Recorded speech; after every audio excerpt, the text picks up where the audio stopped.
The communal echoes. Welcome to this journey into a world frozen in time, a place where history breathes through the cracks of old stone and the frost on windowpanes. Before we begin, find your most comfortable position, letting the weight of your body sink deeply into your mattress. Relax your jaw, let your shoulders drop, and feel the tension of the modern world slowly melting away into the darkness. We are stepping back across the decades, behind the heavy, rusted folds of the Iron Curtain, into the heart of the Soviet Union. We are not here to study the grand speeches of leaders or the movements of massive armies, but to find the silent, resilient heart of the home. We are looking for the women whose invisible labor and quiet strength were the true foundations of a vanished empire. Imagine a winter evening in Moscow, circa 1955, where the city is a study in monochromatic shades of gray, blue, and white. The sun has long since dipped below the horizon, leaving behind a sky the color of bruised plums and charcoal. The snow falls in large, lazy, rhythmic flakes, muffling the sound of the distant, grinding streetcars and the heavy boots of workers returning home. You are walking down a wide, dimly lit avenue toward a massive, imposing stone apartment block, a Kommunalka. These communal apartments were the grand laboratory of Soviet social engineering, designed to erase the boundaries of the individual. Inside, the air is thick, stagnant, and heavy with the scent of 1,000 lives overlapping in a small space. It carries the permanent, lingering aroma of boiled cabbage, cheap tobacco, and the damp, heavy wool of overcoats drying near the radiator. In one of these crowded apartments lives Elena, a woman whose story represents the millions of silent voices of the era. She is 34 years old, but the harshness of the climate and the weight of her responsibilities have carved a map of deep experience onto her face. She wears a simple floral headscarf and a thick wool sweater that has been unraveled and re-knitted 3 times as the seasons changed. Elena does not have the luxury of a private kitchen or a personal sanctuary. Instead, she has a single burner on a shared stove in a room where several other women are doing exactly what she is doing. Listen to the symphony of this communal kitchen, the sharp, insistent hiss of a tea kettle, the rhythmic chopping of vegetables, and the low, cautious murmur of voices. It is a place where neighbors argue over the cleaning of the hallway or the cost of the shared electricity, yet it is also where the deepest bonds of survival are formed. Privacy in the world of the Kommunalka was considered a bourgeois suspicion, something that stood in the way of the collective spirit. Your life was, in many ways, a public record held in the minds of those who lived on the other side of the paper-thin walls. Every word spoken in a moment of frustration was heard, every letter received was a subject of quiet speculation by the woman standing next to you at the sink. For a Soviet woman, life was a constant, delicate dance of social diplomacy and emotional management. You had to learn whose moods to avoid and whose kindness to cultivate, all while maintaining the stoic mask that the state demanded of its citizens. The hallway was a shared artery, and the kitchen was the heart, beating with a frantic, crowded energy that never truly stopped even in the dead of night. Elena's hands tell the story of her daily life more clearly than words ever could. They are rough, the skin cracked and permanently stained from lye soap and the icy water of the communal basins. She is a living embodiment of the double burden, the unspoken and crushing law of the Soviet female experience. The ideology of the state loudly proclaimed her equality to any man, and she was expected to fulfill that promise by working a full 8-hour shift in a heavy machinery factory. She contributed her sweat, her intellect, and her time to the glory of a socialist future that always seemed to be just over the horizon. But when the factory whistle blew at the end of the day, her work did not finish. It merely transitioned into a different kind of labor that was never recognized with a medal or a parade. While the men might gather in the courtyard to smoke, play chess, or discuss the latest news from the Pravda, Elena began her second shift without complaint. There were no modern conveniences to ease her burden in the Moscow of 1955, no automatic washing machines, no vacuum cleaners, and certainly no microwave ovens. Every garment her family wore was scrubbed by hand in a galvanized tub until her knuckles were raw and red. Every floor was cleaned on hands and knees with a rag and a bucket of cold water, a task performed with a rhythmic, meditative persistence. Every meal she placed on the table was a miracle of domestic engineering, conjured from meager ingredients that required hours of strategic planning and standing in lines. Despite the exhaustion that lived permanently in her bones, Elena found secret, quiet ways to create a sanctuary within the single room her family occupied. In the corner, away from the prying eyes of the hallway, she has a small wooden table covered with a lace doily she spent months crocheting in the dim light. On it sits a cracked ceramic vase, often holding a single dried flower or a sprig of evergreen brought in from the cold. This tiny, fragile space is her true kingdom, a place where the state cannot reach. This is where she reads forbidden poetry in a hushed whisper, letting the words of Akhmatova or Pasternak wash over her soul like a healing balm. This is where she whispers stories of the old world to her children, ensuring the fire of their heritage isn't extinguished by the gray stone walls. The mystery of the Soviet woman lies in this incredible, almost supernatural resilience that allowed her to maintain a sense of beauty in a world of concrete. How did she keep her spirit alive when every day was a battle against scarcity and the crushing weight of collective expectation? She did it through these small, invisible acts of defiance, the way she arranged her hair, the way she shared a crust of bread with a struggling neighbor, or the way she kept her children's clothes spotlessly clean despite the soot of the city. Her life was not lived in the headlines, but in the quiet spaces between breaths, in the endurance that turned a bleak apartment into a home. She was the alchemist who turned leaden reality into the gold of human connection. The communal apartment is never truly silent, but as the clock nears midnight, the sounds begin to change and soften. The heavy footsteps in the hallway slow down, and the clattering of pots in the kitchen finally ceases as the last embers in the stove die out. The air in the room grows colder, and you can hear the frost etching intricate, crystalline patterns on the window glass, like frozen lace. Elena tucks her children under heavy wool blankets, their breath visible in the chilly air, and for a moment, she stands by the window, looking out at the distant red stars of the Kremlin. She is tired, so tired that her mind feels like it is floating in a gray mist, but she is still here, still standing, still dreaming. Rest now, as we let the echoes of Elena's world fade into the soft shadows of your own room. The communal hallway has grown dark, the voices have hushed into a low hum, and the history of the Soviet Union becomes a distant, blurry memory. The snow continues to fall outside the window of the past, covering the tracks of the day in a thick, white, silent blanket that brings a sense of profound peace. Feel the heaviness of your own blankets, the warmth of your bed, and the slow, steady rhythm of your breathing as it matches the stillness of the Moscow night. There are no more lines to stand in, no more floors to scrub, and no more heavy machinery to operate.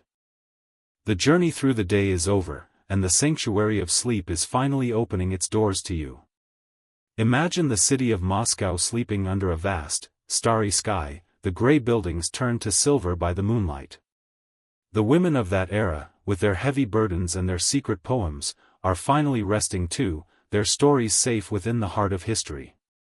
You are drifting now, away from the iron and the stone, toward a place where the air is light and the dreams are kind. The history of the world is a long, slow book, and tonight, we have finished a very important chapter about the strength of the human spirit. Let the deep calm of the frozen plains wash over you, bringing a stillness that reaches into the very center of your being. You are safe, you are warm, and you are traveling into a deep, dreamless slumber where the past and the present merge into one quiet moment. The echoes of the Kommunalka are gone, replaced by the soft, rhythmic sound of your own heart. Breathe in the peace of the night, breathe out the remnants of the day, and let yourself fall, deeper, and deeper, into the silent, comforting embrace of history. The Queue of Shadows. The morning in a Soviet city does not arrive with a bright, triumphant burst of sun. Instead, it arrives with a pale, ghostly mist that clings stubbornly to the gray pavement of the wide avenues. It is 5 a.m., a time when the world feels suspended between existence and memory. Before the heavy factory whistles blow their first warning, before the children stir in their cramped beds for school, the women are already moving through the gloom. They are the silent shadows on the sidewalk, walking with a purposeful, rhythmic gait toward the corner store. This is the beginning of the daily ritual of the ochred, the line, a fundamental pillar of Soviet existence that dictated the rhythm of a woman's life. To an outsider, the Soviet line might have looked like a simple failure of economics, a tragic symptom of a broken system. But to the women standing within its ranks, it was something far more complex. It was a social club, a newsroom, a tactical battlefield, and a test of human endurance. Imagine the damp cold biting through the thinning soles of your leather boots as you stand on the frozen concrete. You are standing behind 80 other people, a sea of heavy wool coats and weary faces. No one knows for certain what the delivery truck will bring today, or if it will arrive at all. Is it butter? Is it shoes? Is it simply a rumor born of desperation? The uncertainty is a heavy weight that settles in the pit of your stomach. They say there are oranges today, a woman whispers softly to the person in front of her, her voice barely audible over the wind. The word orange sounds like a tropical myth, a vibrant, sun-drenched dream in the middle of a brutal Russian winter. It represents a rare splash of color in a world dominated by various shades of concrete and steel. For a Soviet woman, the Q was where her true intelligence and strategic mind were tested. She had to master the art of deficit management, a skill never taught in schools but passed down through generations of mothers and grandmothers as a survival mechanism. Every woman, regardless of her profession or status, carried an avaska tucked away in her coat pocket. The word itself comes from the Russian avuz, which translates roughly to just in case or perhaps. It was a string bag, woven tight and strong, capable of expanding to hold a sudden windfall of supplies. You never left home without it, because you never knew when a shipment of soap, or nails, or eggs might suddenly appear on a street corner like a desert mirage. If you saw a line forming, you joined it first out of instinct and asked what it was for much later. To miss a line was to miss an opportunity that might not return for months. Listen to the rhythmic, hypnotic shuffling of feet in the slush as the line inches forward by inches. The silence of the line is a meditative, heavy thing, filled with the unspoken thoughts of 1,000 lives. There is a strange, quiet dignity found in this collective waiting. Here, the barriers of class and education melt away. The esteemed doctor stands next to the humble janitor. The university professor stands next to the young factory girl. The state promised a classless society, and in the queue, they finally found a version of it. They are all equal in their waiting, all equal in their shivering, and all equal in their quiet hope for a simple bag of potatoes. The mystery of the deficit shaped the very psychology of the Soviet woman, turning every shopping trip into a high-stakes mission. Her worth in her community was often measured by her blat, her secret network of connections and favors. To have blat was to have a friend who worked in the back of the warehouse, or a cousin who knew the local butcher. It was a shadow economy fueled by small kindnesses and shared secrets, operating beneath the surface of the official state plan. I will give you a tin of condensed milk if you can find me a pair of warm mittens for my daughter, one might whisper in the dark. This was the true currency of survival, a web of female solidarity that kept the country running. As the hours crawl by like a slow-moving river, the women begin to talk in hushed tones. They do not talk about politics or the grand plans of the Kremlin, that is far too dangerous in a world where walls have ears. Instead, they talk about the alchemy of the kitchen. They share recipes for soup made from nothing but water, a few scraps of cabbage, and a single, precious onion. They talk about how to repair a coat that has already been turned inside out twice to hide the wear. They share the heavy burden of being the silent shock absorbers of a failing system, the ones who make the impossible possible every single day. The Soviet woman was the ultimate magician, a master of creating something from nothing. She could turn a handful of coarse flour and a few sprouted potatoes into a feast that celebrated a birthday or a family holiday with genuine joy. She could take a bolt of gray, industrial fabric intended for uniforms and transform it into a dress that looked almost fashionable under the dim, flickering streetlights. She was the guardian of the hearth, the one who kept the heart of the family beating with a steady rhythm even when the state failed to provide the basic lifeblood of a functioning society. The physical toll of the line was immense, yet it was rarely spoken of. It was a fatigue that lived deep in the marrow of the bones, a permanent ache in the lower back and calves. Standing for 4 hours in sub-zero temperatures requires a specific kind of mental fortitude, a closing off of the senses to the surrounding misery. You learn to breathe slowly, to focus on the person's code in front of you, and to drift away into a world of inner thoughts. It was in these long hours of standing that the Soviet woman developed her legendary patience, a stillness of spirit that could withstand any hardship the regime threw her way. As you listen to the low, distant hum of the city fully waking up, imagine the line finally reaching the door of the shop. The heavy wooden door creaks open on rusted hinges, releasing a puff of stale, warm air into the street. The woman at the front reaches into her pocket for her crumpled rubles, her fingers numb and clumsy from the cold. The bread she receives is warm and heavy, a dark loaf that smells of earth and survival. She carefully places it in her avaska, tucking it close to her body to keep it from freezing. Her mission for this morning is complete, but the day has only just begun. She begins the long walk back to her communal apartment, her footsteps echoing on the hollow pavement. The mist is beginning to lift, revealing the harsh, angular lines of the Soviet architecture. She passes the statues of heroic workers, but she is the true hero of this landscape, though no monuments are built in her honor. Her legs ache with every step, but her mind is already calculating the next meal, the next line, the next miracle. She is the invisible force that holds the world together, a quiet flame burning in a vast, frozen wilderness. This is the legacy of the queue, a story written in footprints on the winter snow. Breathe in the cold, still air of the morning, and let the shadows of the queue fade slowly into the darkness of your mind. The bread is on the table, the tea is steeping, and for a brief moment, there is peace. Feel the heaviness of sleep pulling at your eyelids, as rhythmic as the movement of the line. The city sleeps, the women rest, and the silence of the snow covers everything in a soft, white blanket. Deep, dreamless sleep is the only place where the lines finally end. Drift away now, into the quiet, into the calm, into the deep history of a world that once was. The steel and the silk.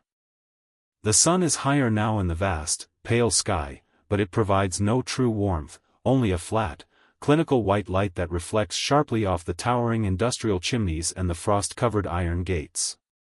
We leave the quiet, domestic tension of the communal apartment behind and enter the formidable gates of the Red October factory complex.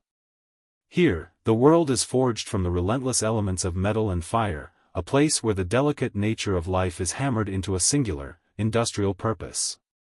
The familiar, lingering scent of boiled cabbage and old, damp wool is suddenly replaced by the sharp, biting aroma of heavy machine grease, hot steel, and the metallic tang of ozone. This is the stage where the next chapter of the Soviet woman's mystery unfolds, moving from the hearth to the furnace. In the sprawling landscape of the Soviet Union, the state-mandated ideology was clear: there was no such thing as women's work or men's work. The revolutionary dream demanded that women be the true comrades of men in the most literal and physical sense possible.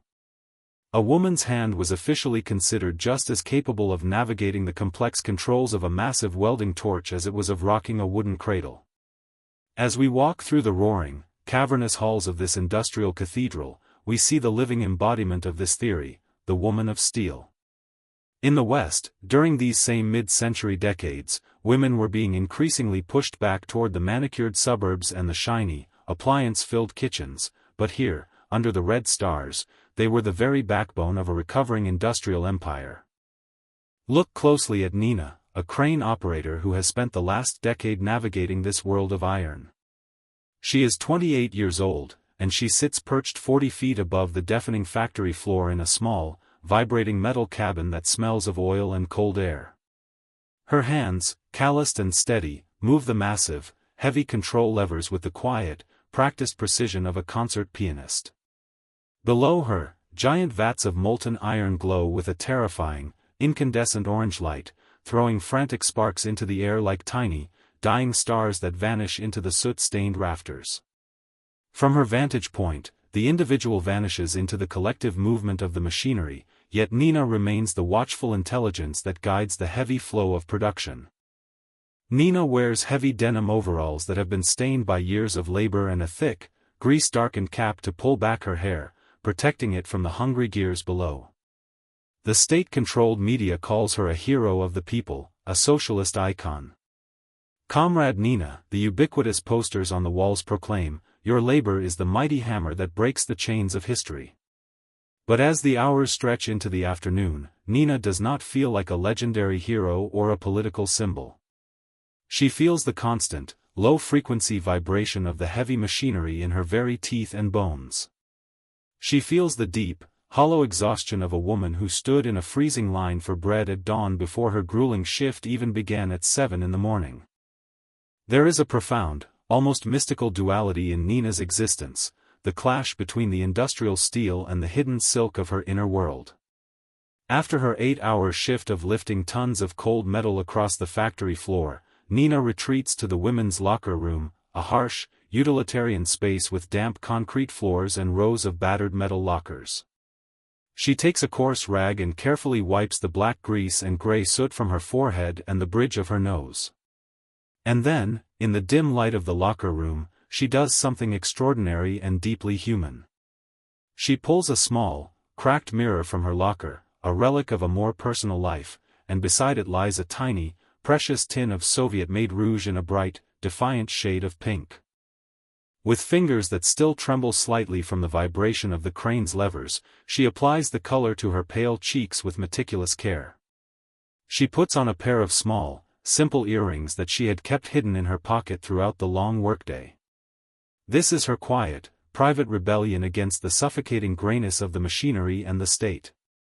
It is her way of asserting that even though the government owns the output of her labor, it does not, and cannot, own the essence of her soul.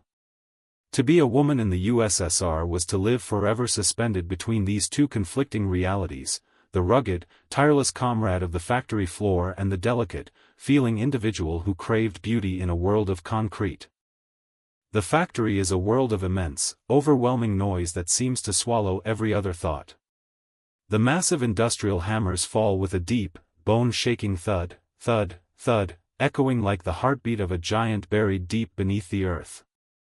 It is the rhythmic sound of a nation trying desperately to rebuild itself from the literal ashes of a devastating, world-shattering war. But underneath that relentless industrial roar, if you listen closely, there is a softer, more melodic sound.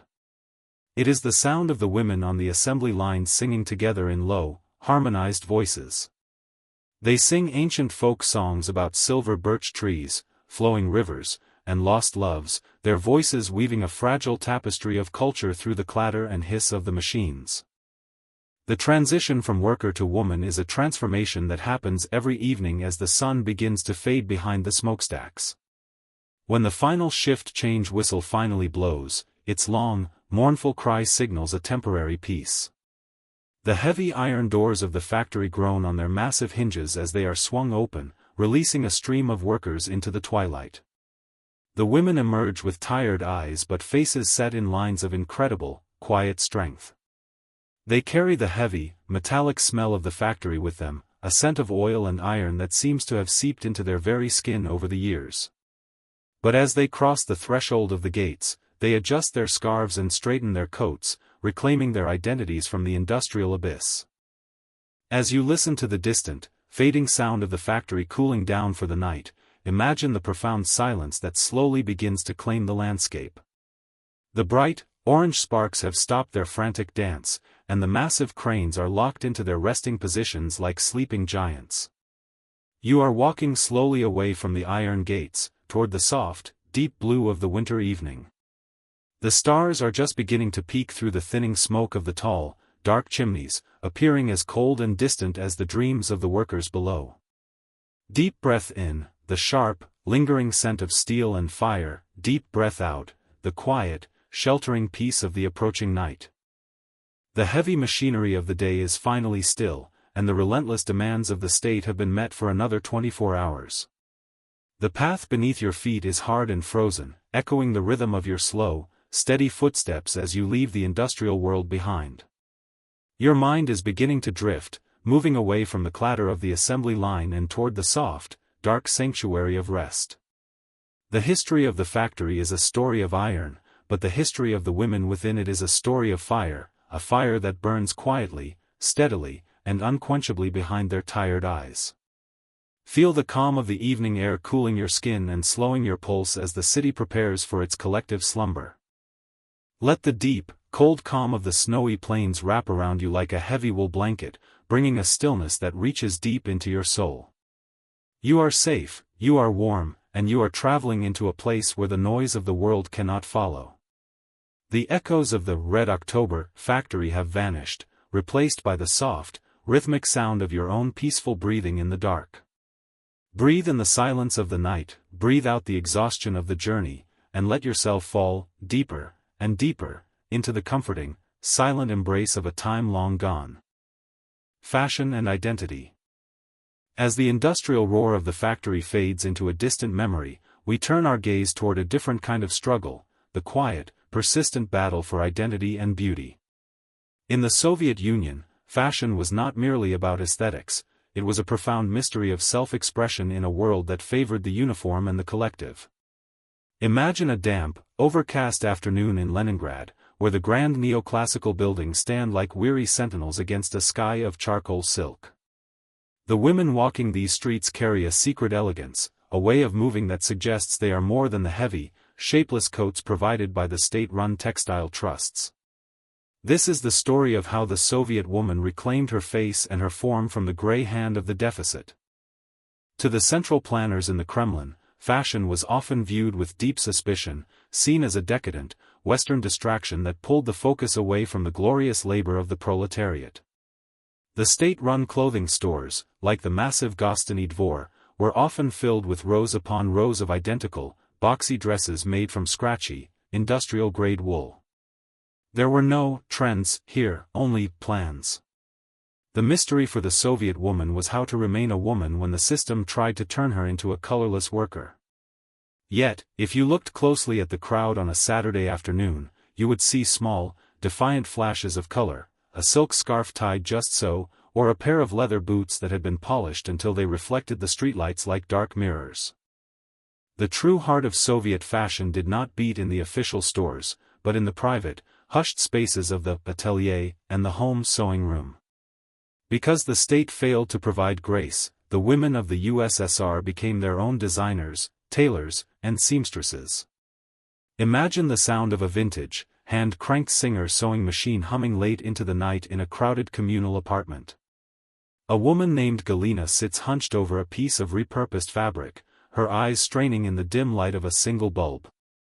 She is not just making a skirt, she is constructing an identity.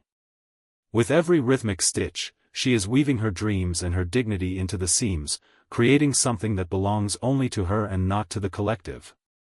For the Soviet woman, a fashion magazine was more precious than gold. Magazines like Berta Moden, when they could be smuggled in, were passed from hand to hand until the pages were thin and transparent. These were not just books, they were maps to a forbidden world of glamour. A group of women might gather around a kitchen table, their voices low and urgent, as they carefully traced patterns onto old newspapers.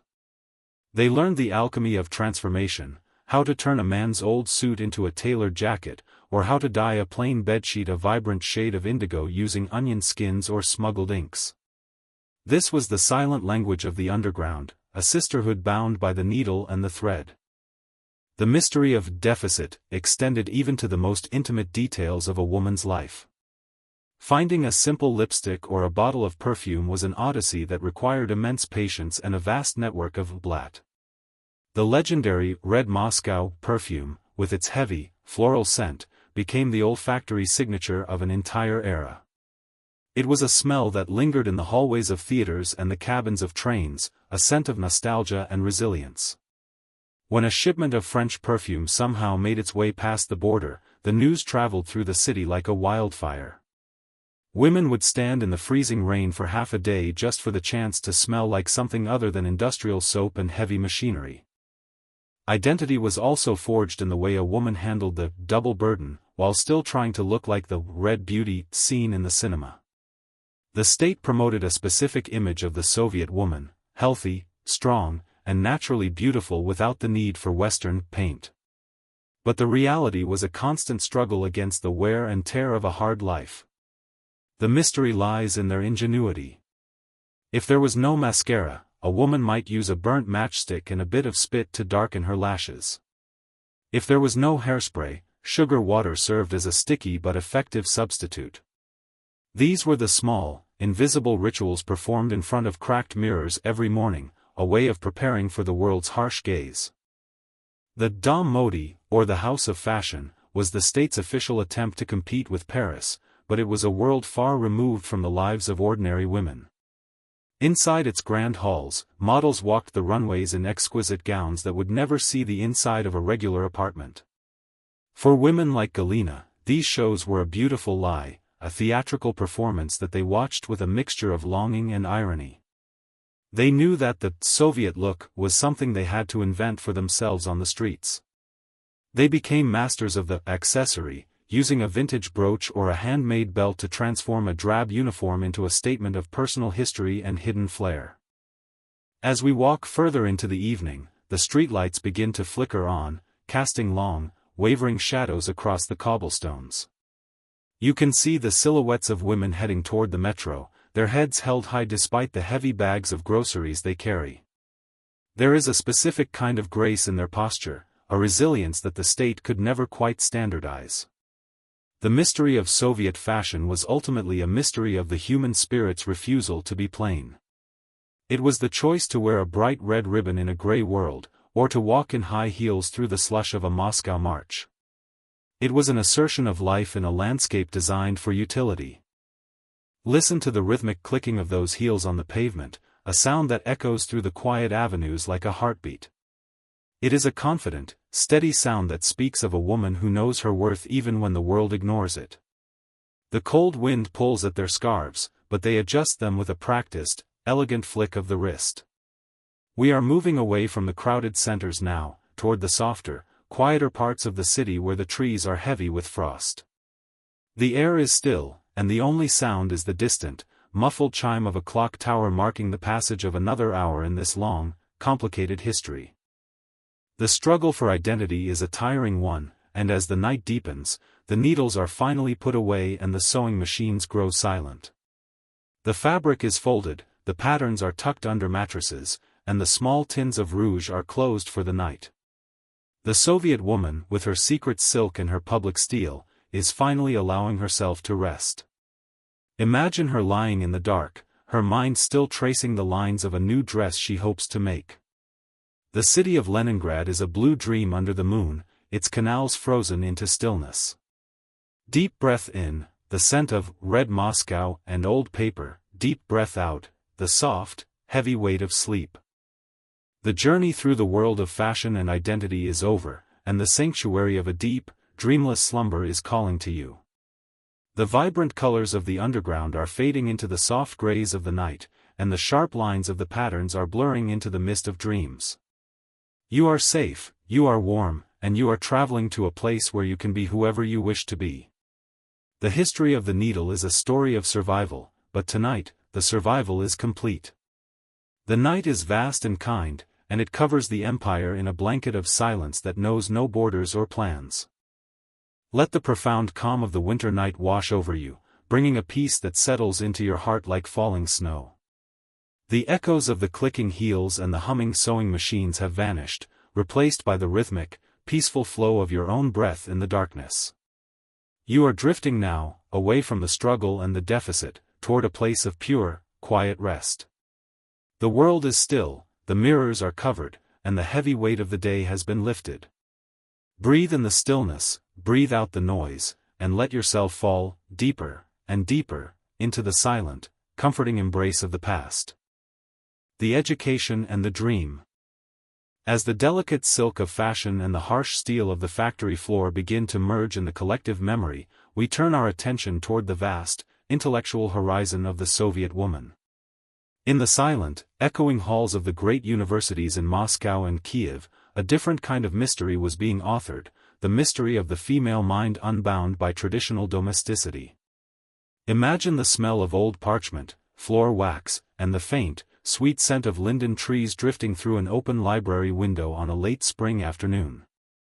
The air is still, thick with the concentrated energy of thousands of students hunched over heavy volumes of physics, mathematics, and socialist philosophy.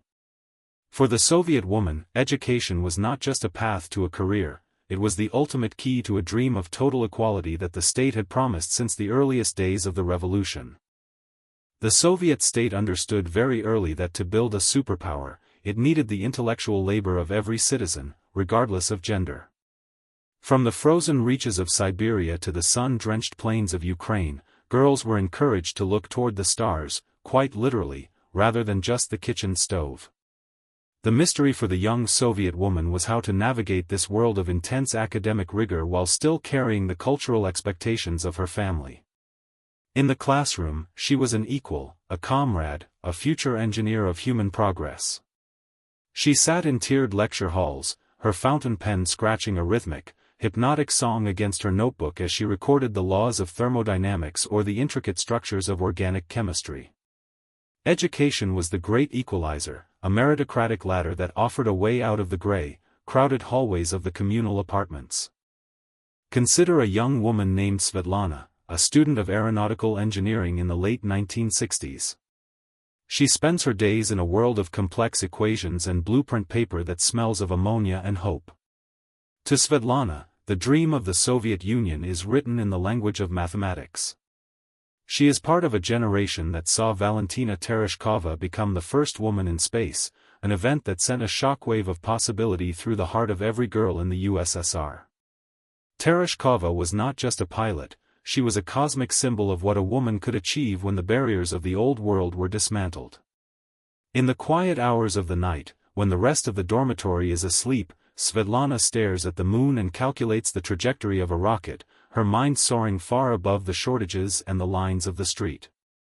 But the dream of education carried its own heavy burden, a mental weight that was often as exhausting as the physical labor of the factory. The Soviet academic system was a relentless machine, demanding absolute perfection and total ideological alignment. There were no easy subjects, every exam was a high-stakes battle for your future placement in the state's grand plan. A woman had to be twice as diligent and twice as focused to ensure her place in the prestigious research institutes dominated by the old guard. The mystery of her success lay in a quiet, iron-willed discipline that allowed her to block out the noise of her surroundings and focus entirely on the page. She learned to live in the world of abstract thought, a sanctuary where the laws of physics were more reliable than the laws of the bureaucracy. The libraries of the Soviet Union were cathedrals of silence, places where time seemed to slow down into a series of long, rhythmic breaths. Imagine the sound of 1,000 pages turning at once, a soft, papery rustle that echoes like the wings of a distant bird. Here, women like Svetlana found a different kind of sisterhood, one built on shared knowledge and the pursuit of truth. They exchanged notes on complex theorems and shared smuggled copies of academic papers from the West with a sense of sacred trust. In these moments, the identity of the worker was replaced by the identity of the thinker. They were not just building bridges or designing engines, they were building a new definition of what it meant to be a woman in the 20th century. Despite the state's promotion of female scientists and doctors, the double burden still haunted the hallways of the universities. A female professor was expected to deliver a brilliant lecture on quantum mechanics and then return home to a communal kitchen to cook for her children and scrub the laundry by hand. The dream of equality was often interrupted by the reality of the unwashed dish and the empty cupboard. The mystery of how these women maintained their intellectual fire while submerged in the drudgery of daily survival is one of the most profound chapters of this history. They were masters of time, carving out minutes for research between the stirring of the soup and the tucking in of the children, their minds never truly leaving the laboratory. The Soviet education system also placed a massive emphasis on kultura, a broad, deep understanding of the arts, music, and literature. A woman was expected to be as comfortable discussing the compositions of Shostakovich or the prose of Tolstoy as she was with her professional specialty. This created a unique, multifaceted identity, a woman who carried a heavy toolbox in one hand and a volume of poetry in the other. The mystery of the Soviet intellectual was her ability to find beauty and meaning in the most utilitarian of landscapes. Even in a drab, concrete classroom, she could invoke the grandeur of the Russian soul, connecting her modern struggle to the long, epic history of her people.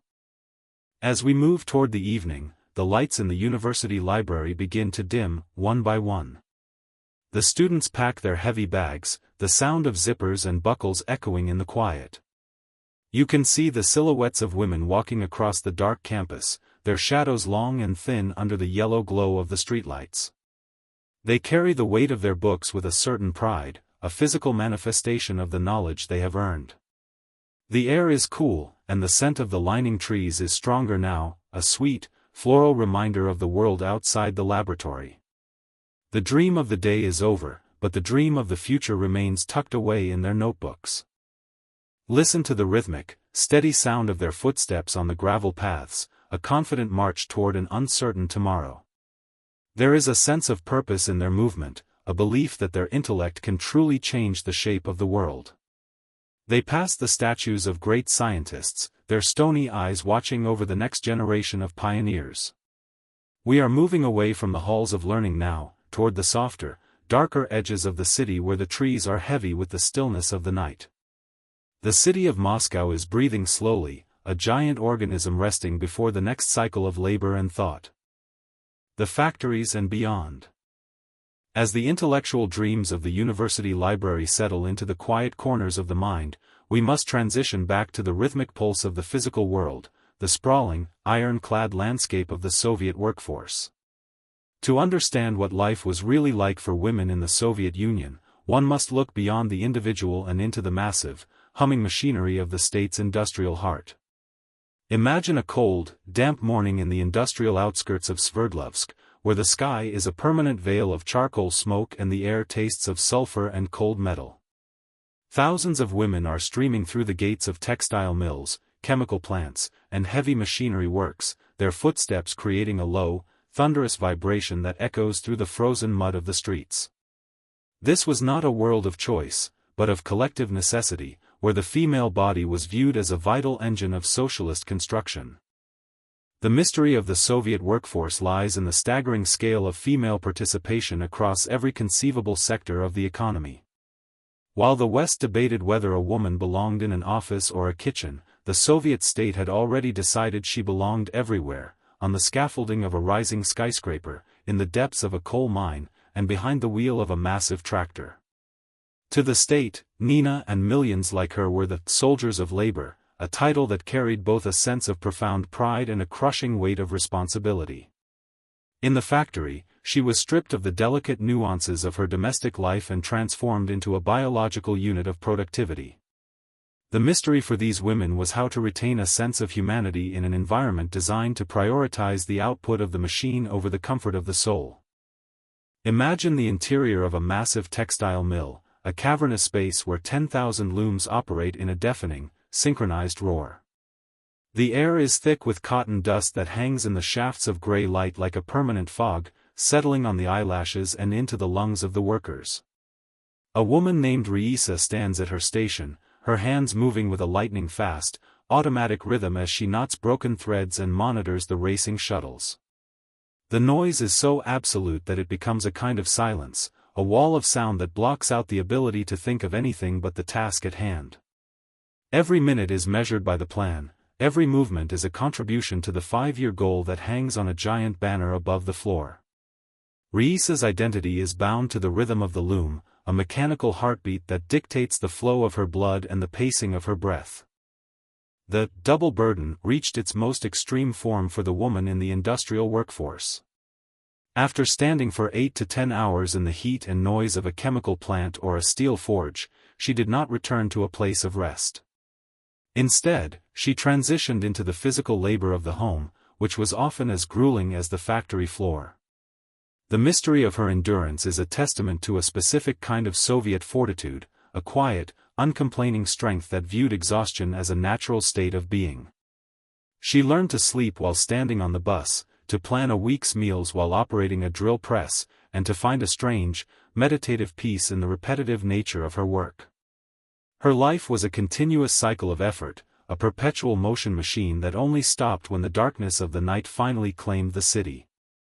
In the chemical plants and heavy industries, women often worked in conditions that were hazardous and demanding, yet they were celebrated as the shock workers of the revolution.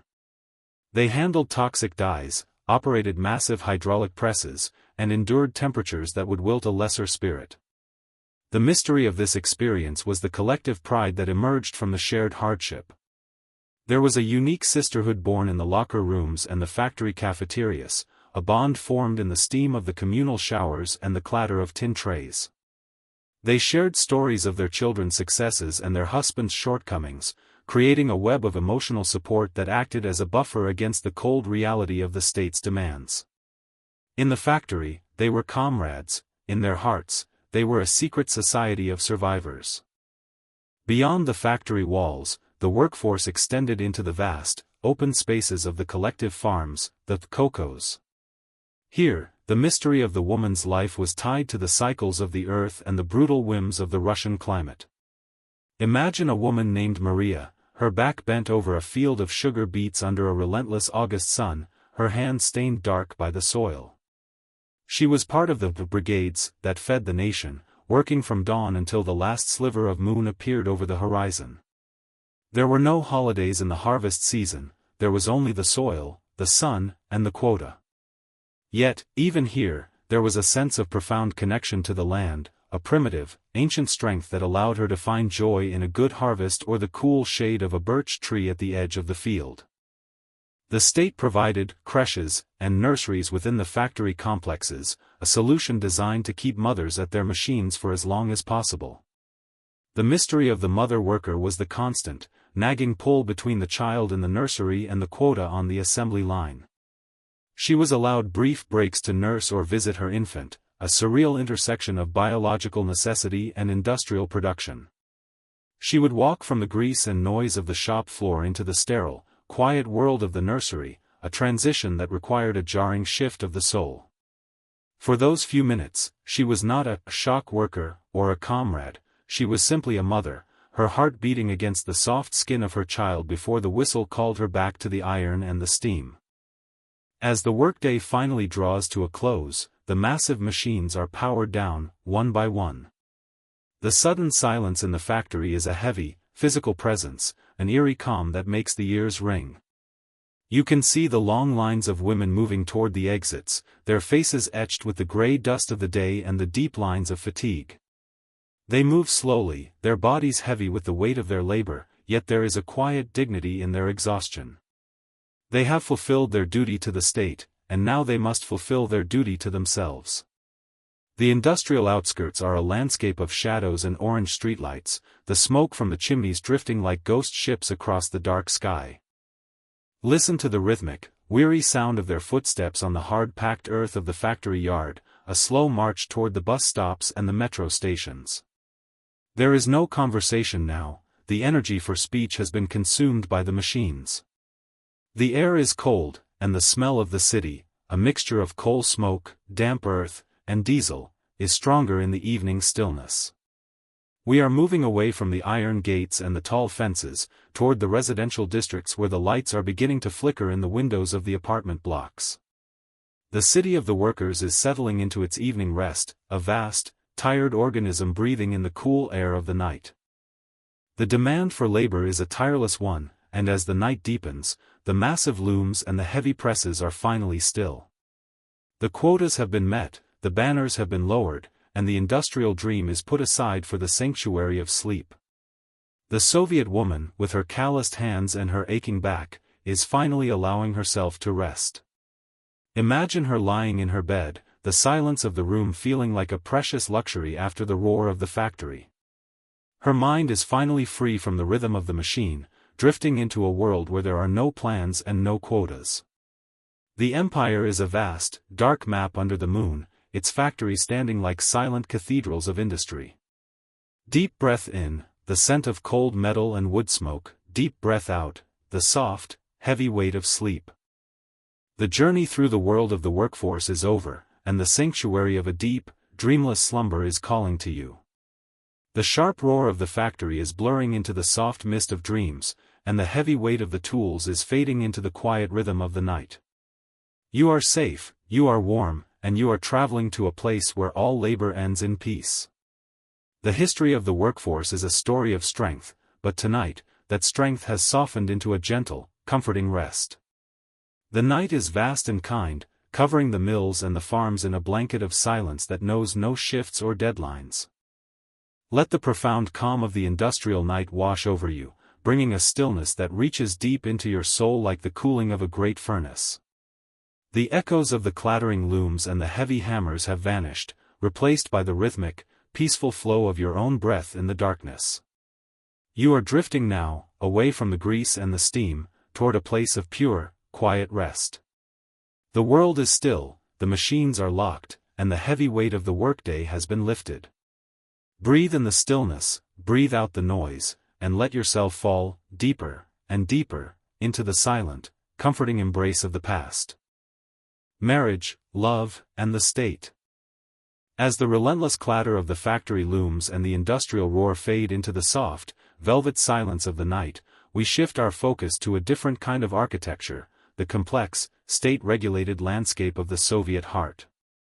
The journey to understand what life was really like for women in the Soviet Union now leads us into the most intimate of spaces, the realm of marriage, love, and the lingering shadow of the bureaucracy over human connection. Imagine a soft, overcast afternoon in Moscow, where the air holds the scent of damp pavement, lilacs, and faint diesel fumes. Thousands of young couples are walking toward the state wedding palaces, their faces a mix of hopeful anticipation and practical resolve. For the Soviet woman, love was never a private escape, it was a societal duty, a partnership sculpted by the immediate needs of the collective and the long-term goals of the revolution. The mystery of romance in the USSR lies in its paradoxical nature, existing as a tender, private feeling constantly bumping against the sharp, utilitarian edges of state policy. To the Kremlin, a citizen was first and foremost a unit of labor, and marriage was viewed primarily as the stabilization of that labor and the means of producing the next generation of workers. From the very earliest days of the revolution, the idealized, new Soviet woman was urged to look for a comrade rather than a conventional husband, a partner in socialist construction rather than a provider or an idealized romantic hero. Romance was to be secondary to the plan, love was to be a stabilizing force for the economy. The deep mystery for a woman was how to keep the delicate flame of genuine affection alive when the very structure of her relationship was designed, monitored, and often rewarded by the surrounding bureaucracy. Imagine a registry office, a ZAGS, where marriages were officially recorded in a transaction that felt less like a celebration and more like the filing of a complex economic document. A young woman named Tatiana stands with her partner before a minor state official wearing a stern expression and a standard-issue wool suit. There are no cascading flowers or elaborate religious ceremonies here, as religion was discouraged. Instead, there is a large, imposing bust of Lenin watching over the proceedings like a rigid, stony witness. Tatiana signs her name with a scratching pen, a sound that echoes strangely in the utilitarian room. This signature is not just a personal promise, it is the acceptance of a new state-defined role, that of the stabilizing wife and the potential mother worker. The act of marriage is a public commitment, a strategic alignment of two lives within the wider, unrelenting arc of the Soviet experiment. The mystery of love was further complicated by the unrelenting practical realities of Soviet urban life. Love might be a deep, consuming fire, but it still needed a place to live, and in the USSR, that place was almost always a small, single room within a cramped communal apartment, a Kommunalka. The intense lack of housing space meant that privacy was an impossibly rare and precious luxury, a bourgeois suspicion that was actively discouraged. A newly married couple often had only a paper-thin curtain or a flimsy wardrobe separating their entire intimate world from the curious eyes and listening ears of several other families. Under these conditions, romance had to be a quiet, whispered thing, a secret shared in the dark.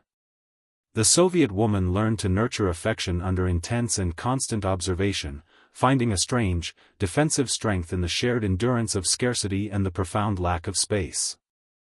For a Soviet woman, marriage did not bring the domestic retreat that it often did for her Western counterparts of the era.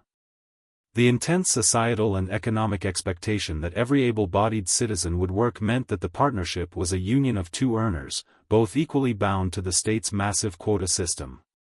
The great mystery of the Soviet household was how it continued to function when both partners spent the absolute majority of their waking hours at a factory or an engineering office. Yet, the deep cultural conditioning regarding gender roles remained stubbornly resistant to political ideology. Upon returning home, the Soviet woman began her recognized but uncompensated second shift, taking on the vast majority of the cooking, cleaning, and child-rearing with a quiet, uncomplaining resignation that Western observers found both admirable and deeply troubling.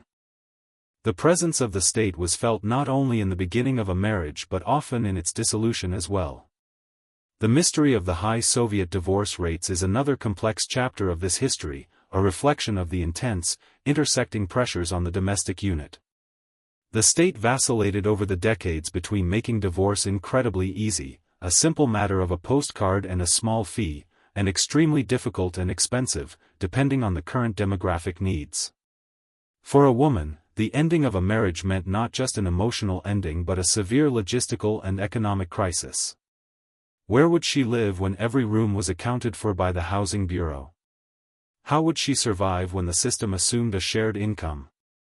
Yet, even in this crisis, the unique Soviet network of female solidarity, mothers, grandmothers, and friends, would emerge to act as a buffer against the isolating indifference of the state machine. As we drift toward the quiet evening of this history, the soft streetlights begin to cast a yellow haze over the broad, wide avenues of Leningrad.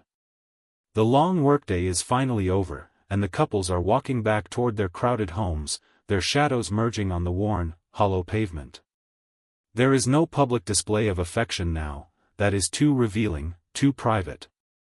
They move quickly, their faces focused on the task of navigating the subway and planning the next day's battle for bread. But as they pass the massive, imposing bronze statues of heroic labor, perhaps their hands brush against each other for a brief, fleeting moment in the shadows. This is love in the Soviet Union, a quiet, secret pact made in a world that recognized only the noise of production and the glory of the state. Listen to the rhythmic, low murmur of their voices as they talk of the small things, a promotion in the factory, the cost of potatoes, the academic progress of a child. Underneath this mundane chatter, there is a deep, foundational comforting, a shared silence that speaks of an endurance that has outlived countless ideologies. They are not heroes of romance or tragic figures, they are simply people who have found a way to be human in a landscape of concrete and utility. They enter the narrow, dimly lit hallway of their communal block, the sound of their combined footsteps fading into the deeper, permanent hum of the building. The door closes, the key turns, and for a short, precious while, the outside world and the bureaucracy cannot reach them. The struggle for affection in a planned society is a tiring one, and as the night deepens over the vast expanse of the USSR, the whispered conversations are finally stilled and the registry offices are closed. The stern statues of Lenin are left to watch over the empty squares, and the ink on the wedding certificates is dry. The Soviet woman, with her heart of silk and her hands of steel, is finally allowing herself to rest. Imagine her lying in her bed, her mind finally free from the complex math of deficit management and state quotas, drifting into a world where only the soft rhythm of a heartbeat matters. The empire is a silent, dark map under the moon, its cities and villages quiet, a temporary truce called in the long war for human connection. Deep breath in, the scent of old paper and winter air, deep breath out, the soft, heavy weight of sleep. The journey through the realm of marriage, love, and the state is over, and the sanctuary of a deep, dreamless slumber is calling to you. The official decrees are blurring into the soft mist of dreams, and the demanding logic of the registry is fading into the quiet rhythm of the night. You are safe, you are warm, and you are traveling to a place where no state has a map and no bureau has a filing cabinet. The history of the heart is a story of quiet persistence, but tonight, the persistence has softened into a gentle, comforting rest. The night is vast and kind, and it covers the collective and the individual in a blanket of silence that knows no quotas or plans. Let the profound calm of the Russian night wash over you, bringing a peace that settles into your soul like the deep, silent cooling of the great winter plains. The echoes of the official signatures and the hurried whispers in the hallways have vanished, replaced by the rhythmic, peaceful flow of your own breath in the darkness. You are drifting now, away from the bureaucracy and the scarcity, toward a place of pure, quiet rest. The world is still, the busts of Lenin are hidden by the dark, and the heavy weight of the state has been lifted from your mind. Breathe in the stillness, breathe out the noise, and let yourself fall, deeper, and deeper, into the silent, comforting embrace of the past. As the quiet whispers of the communal kitchen and the domestic struggles of the heart fade into the deep, indigo shadows of history, we must now turn our gaze toward a time when the sky turned black with smoke and the earth trembled under the weight of iron. To understand the true depth of what life was really like for women in the Soviet Union, we must enter the most harrowing and heroic chapter of their journey, the Great Patriotic War. Imagine a bitter, bone-chilling morning in 1942, where the Russian steppe is a vast, blinding sheet of white, and the air is so cold it feels like glass shards in the lungs. In this landscape of total war, the Soviet woman was not merely a victim or a nurse, she was a combatant, a defender, and a lethal force of nature. This was the era when the double burden was replaced by the burden of the rifle and the cockpit, a mystery of resilience that saw women stepping into the most dangerous roles ever conceived in modern warfare.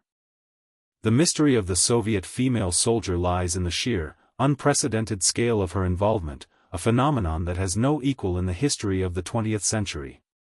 While other nations utilized women in supportive or factory roles, the Soviet Union, driven by a desperate necessity for survival, put them on the very front lines of the bloodiest conflict in human history. Over 800,000 women served in the Soviet armed forces, not just as medics, but as snipers, tank commanders, machine gunners, and fighter pilots. For these women, the war was not a choice but an existential calling, an absolute fusion of their identity with the soil they defended. The mystery for a young girl from a village or a city was how to transform herself from a student or a worker into a warrior, maintaining her humanity while navigating a world of absolute, unremitting violence. Imagine the stillness of a ruined forest near the front lines, where the only sound is the soft, rhythmic creaking of frozen branches and the distant, muffled thud of artillery. Hidden beneath a heavy, white camouflage cloak is Ludmila, a young sniper whose eyes are as cold and steady as the winter sky. She lies perfectly still in the deep snow for hours, her breath a faint, rhythmic mist that she must carefully control to avoid detection. In her hands, she cradles a Mosin Nagant rifle, a heavy piece of wood and steel that has become an extension of her own body. To Ludmila, the war is a series of long, meditative silences punctuated by moments of lethal precision. She is the Lady Death of the front, a ghost in the snow whose mystery is defined by a terrifying patience and an unbreakable will to protect her sisters and brothers back in the cities. The snipers were only one part of this vast, female-driven resistance. Another legend was being written in the dark, freezing skies above the Eastern Front. Imagine the low, guttural drone of an airplane engine, not the powerful roar of a modern jet, but the fragile, rhythmic clatter of a Polikarpov Po-2 biplane, a wooden aircraft covered in fabric. These were the planes of the 588th Night Bomber Regiment, the women whom the terrified enemy called the Night Witches. These pilots flew in the dead of night, cutting their engines as they approached their targets to glide silently through the darkness like predatory owls. The only warning of their presence was the eerie, whistling sound of the wind through their wire stays. The mystery of the Night Witches was their ability to fly thousands of missions in what were essentially flying crates, navigating by the stars and the intuition of their own courageous hearts. For these women, the resilience required was not just physical but profoundly psychological, a constant negotiation with the horrors they witnessed every day. A woman pilot might spend her night dropping bombs on an enemy encampment and her morning mending her own uniform or writing a letter home to her mother in a cramped dugout. The double burden had evolved into a surreal duality, the ability to be a cold, efficient soldier in the heat of battle and a compassionate, feeling human being in the quiet moments between the raids. The mystery of their survival was found in the tight-knit sisterhood of the regiment, a bond forged in fire and the shared loss of friends who vanished into the smoke of the horizon. They shared their meager rations, their secret poems, and their dreams of a world where the sky was once again clear and silent. The war demanded a total transformation of the female identity, one where the soft silk of the domestic dream was traded for the rough wool of the soldier's tunic. Women who had never handled anything more dangerous than a fountain pen were now repairing T-34 tank engines in the mud or clearing minefields with their bare hands. The mystery of this resilience was fueled by a deep, ancestral connection to the motherland, a concept that transcended political ideology and reached into the very soul of the Russian experience. They were defending not just a government, but their homes, their children, and the very memory of their ancestors. In the face of total annihilation, the Soviet woman became a wall of iron, a force that the world had never seen and has never forgotten. Even as they fought on the front lines, these women faced a unique set of challenges within their own ranks, navigating a military culture that was still fundamentally masculine and often skeptical of their presence. The mystery of their acceptance was won through blood and unmatched competence. A woman sniper did not ask for respect, she earned it with every successful mission. A woman pilot did not beg for equality, she proved it by outflying her male counterparts in the most treacherous conditions imaginable. They created a new archetype of the female hero, one who was gritty, tired, and unyielding, yet who still carried a small, hidden mirror in her pocket or a pressed flower in her diary as a reminder of the world they were fighting to bring back to life. As we drift toward the evening of this harrowing chapter, the sounds of the front lines begin to recede, replaced by the soft, heavy silence of the falling snow. The tanks are still, their metal cooling in the night air with a series of sharp, metallic pings. The biplanes are grounded, their wooden frames resting under camouflage nets as the pilots finally close their eyes for a few hours of fitful rest. You can see the silhouettes of the sentries moving slowly through the mist, their breath a steady, rhythmic pulse in the dark. The war is a vast, hungry beast, but tonight, it is momentarily sated, leaving the landscape in a state of exhausted peace. The red stars on the wings of the planes seem to glow faintly under the moonlight, symbols of a defiance that refuse to be extinguished.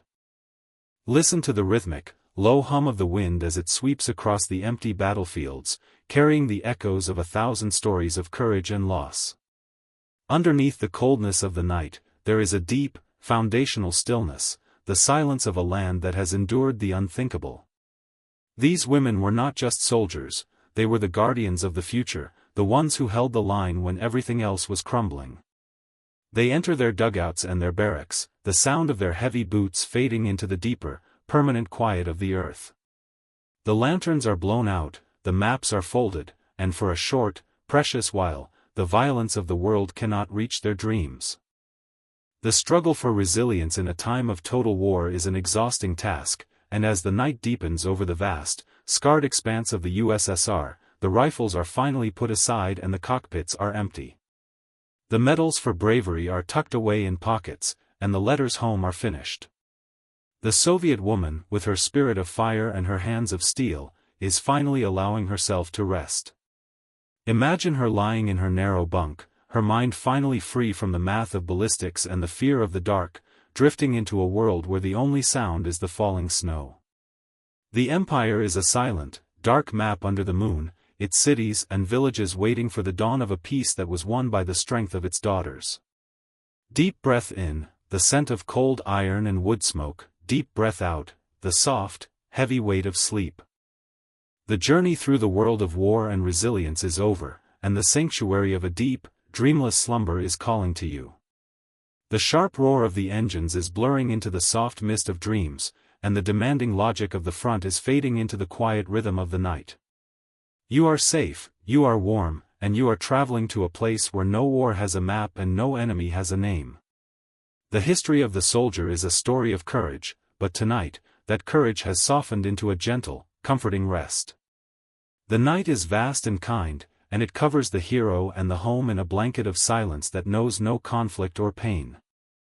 Let the profound calm of the winter night wash over you, bringing a peace that settles into your soul like the deep, silent cooling of the great, heroic plains. The echoes of the distant artillery and the whistling whine through the biplane wings have vanished, replaced by the rhythmic, peaceful flow of your own breath in the darkness. You are drifting now, away from the violence and the fear, toward a place of pure, quiet rest. The world is still, the rifles are stacked in the dark, and the heavy weight of the war has been lifted from your mind. Breathe in the stillness, breathe out the noise, and let yourself fall, deeper, and deeper, into the silent, comforting embrace of the past. The healers, doctors and nurses of the front. As the echoing roars of the biplane engines and the sharp, clinical crack of the sniper rifles recede into the chilling mists of memory, we must transition from the dealers of death to the preservers of life. To truly comprehend the profound scope of what life was really like for women in the Soviet Union, we must now enter the most tender and grueling theater of the Great Patriotic War, the world of the medical regiments. Imagine a field hospital tucked away in a half-ruined forest just kilometers from the front lines in 1943. The air is thick, not just with the damp scent of ancient pine and falling snow, but with the sharp, overwhelming aromas of ether, carbolic acid, and damp wool. The only lights are lanterns covered in blue cloth, casting long, wavering shadows that dance like ghosts against the canvas walls of the tents. This was the landscape of the Soviet woman healer, where resilience was defined not by the ability to take a life, but by the relentless, almost supernatural stubbornness required to save one. The mystery of the Soviet medical corps lies in its unique, profound feminization. A staggering 70% of all doctors and almost all nurses and field medics were women. In the USSR, the archetypal healer was not a distinguished gentleman in a quiet office, but a tired girl in a blood-stained apron, her face etched with the weariness of 1,000 sleepless nights. This massive army of compassion moved with the front lines, setting up hospitals in bombed-out schools, ancient monasteries, and freezing dugouts. The mystery for a young woman, often just out of medical school or a brief nursing course, was how to maintain her gentle heart when her hands were continuously submerged in the visceral horrors of industrial warfare. She had to become an alchemist of hope, transforming pain into endurance and fear into a quiet, focused determination.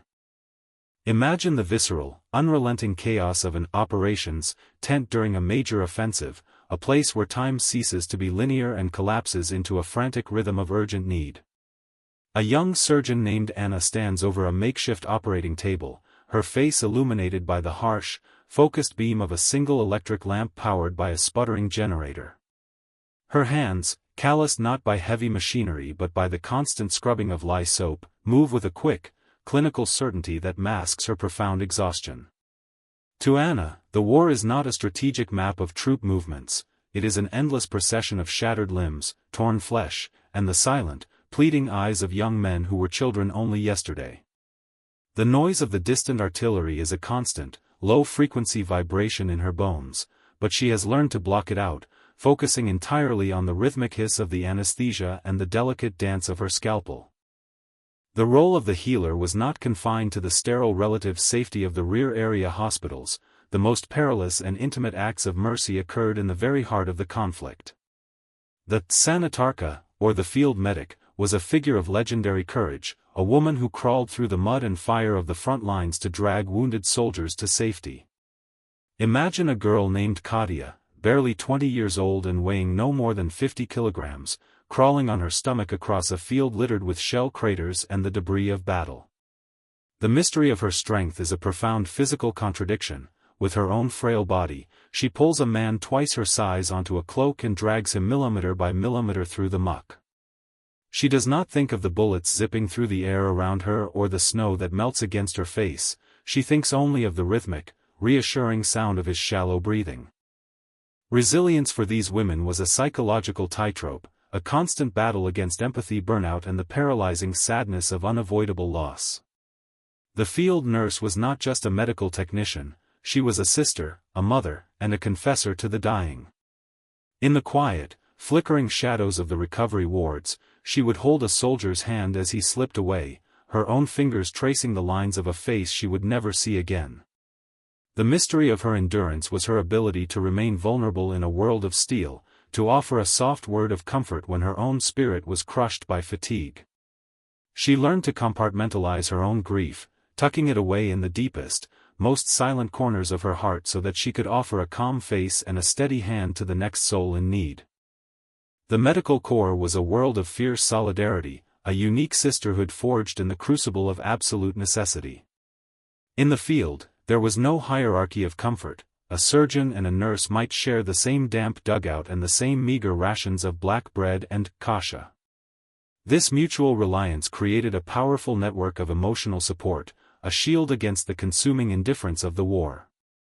They shared their secret fears of never returning home, their memories of forbidden music, and their quiet dreams of a world without pain.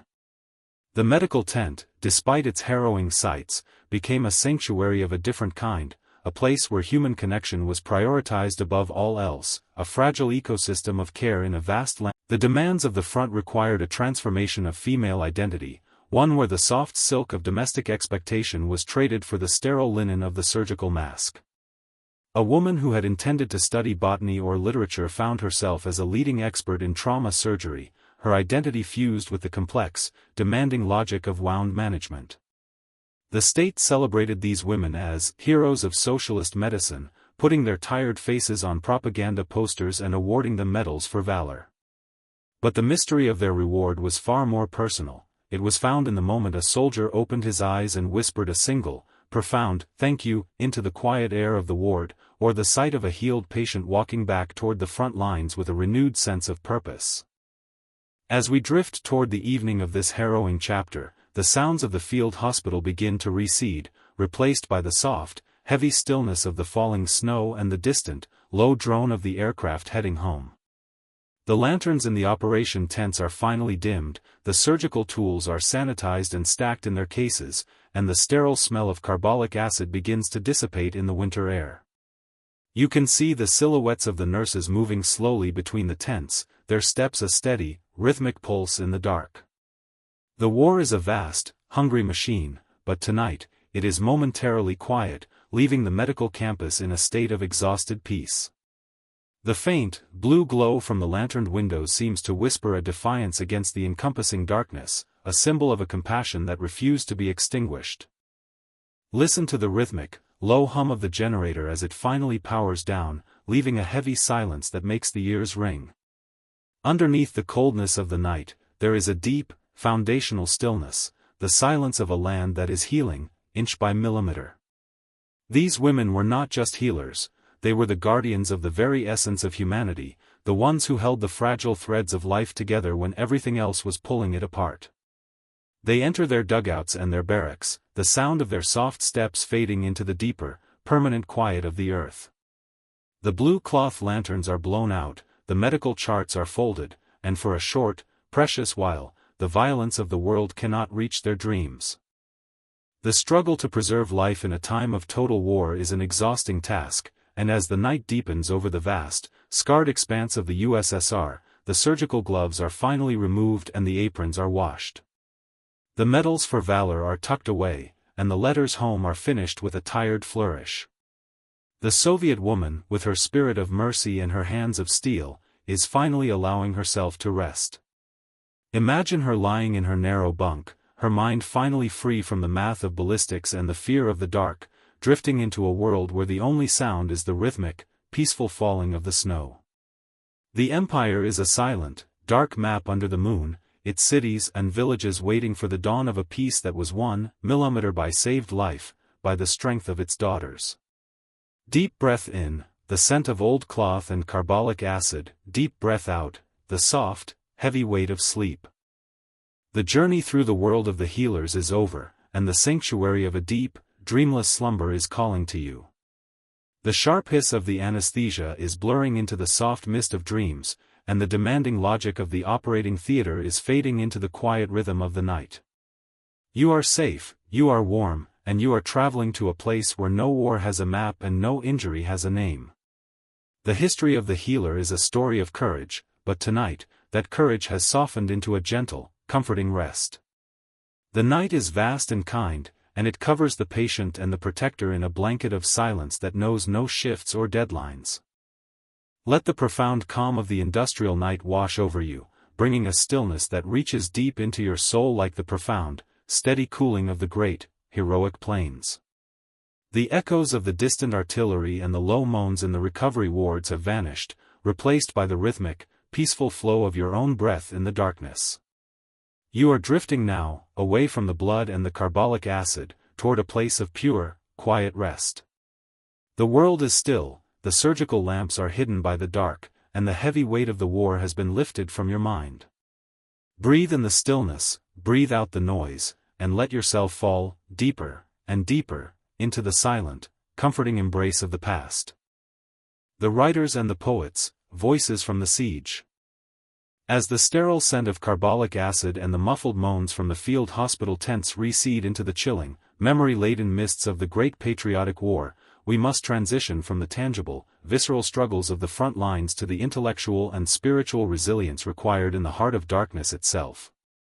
To truly grasp the profound scope of what life was really like for women in the Soviet Union, we must now enter the most harrowing and inspiring theater of civic endurance, the world of the writers, poets, and cultural guardians within the devastating siege of Leningrad. Imagine a frozen city in the winter of 1941, where the sky is a permanent veil of anti-aircraft smoke and frozen dust, and the stately, neoclassical buildings are covered in thick layers of frost and the scars of relentless shelling. This was the landscape of the Soviet woman's artistic conscience, where resilience was defined not by the pull of a trigger or the swing of a scalpel, but by the relentless, almost supernatural stubbornness required to keep the flame of the human spirit burning when the body was consumed by hunger and cold. The mystery of the Soviet woman artist in the war lies in her unprecedented role as the emotional voice of a nation, a phenomenon that has no equal in the history of modern cultural resistance. While other nations utilized art as supportive propaganda or a distant escape, the Soviet Union, driven by a desperate necessity for spiritual survival, found its conscience in the words of women who were themselves starving and suffering under fire. For women like Olga Bergholz and Anna Akhmatova, art was not a private escape but a vital, non-negotiable public duty, a way of maintaining the subtle threads of civilization when the surrounding world had collapsed into primal survival. The deep mystery for an ordinary woman, standing in a freezing bread line or patrolling a rooftop for incendiary bombs, was how to transform her private terror and grief into a collective cry of defiance, a quiet, stubborn song that refused to be silenced. Imagine the cold, austere interior of the Leningrad radio house, a building that became the emotional heart of the besieged city. A young woman named Ludmila, a former teacher now working as a radio operator, sits before a massive, archaic microphone, her face illuminated only by the faint, blue glow of a signal lamp. Her body is gaunt, and her hands are wrapped in fingerless wool gloves, a gift from a listener she will never meet. Every day, Ludmila broadcasts not just the grim news of the siege, but poems of hope and endurance, her voice carrying across the silent, snow-covered squares and into the ears of hundreds of thousands of starving residents. She reads the words of Akhmatova and Tereshkova, her voice a fragile yet unbreakable tether to a world that was once sane and kind. The ticking of the metronome between the broadcasts is a constant, low-frequency reminder of the heartbeat of the city, a sound that she has learned to synchronize with her own. The role of the artist in the siege was not confined to the sterile, theoretical spaces of the library. The most visceral and intimate acts of artistic mercy occurred in the very heart of the conflict. In Leningrad, the public library never truly closed, a fact that stands as a staggering monument to human resilience. Starving women, barely able to walk, would travel through the frozen streets to listen to a reading of Pushkin or to see an exhibition of new paintings created by artists who would die weeks later. The mystery of their attendance was a profound contradiction to primal logic. With their own fragile bodies, they prioritized spiritual nourishment over absolute survival. Art became a defensive shield, a way of asserting that they were still human, still connected to a vast, invisible river of culture that the enemy's steel could never touch. Resilience for these women was a psychological tightrope, a constant battle against cynicism and the consuming despair of absolute loss. Olga Bergholz, whose name became synonymous with Leningrad's endurance, broadcast her poems while her own husband was dying of starvation in another part of the city.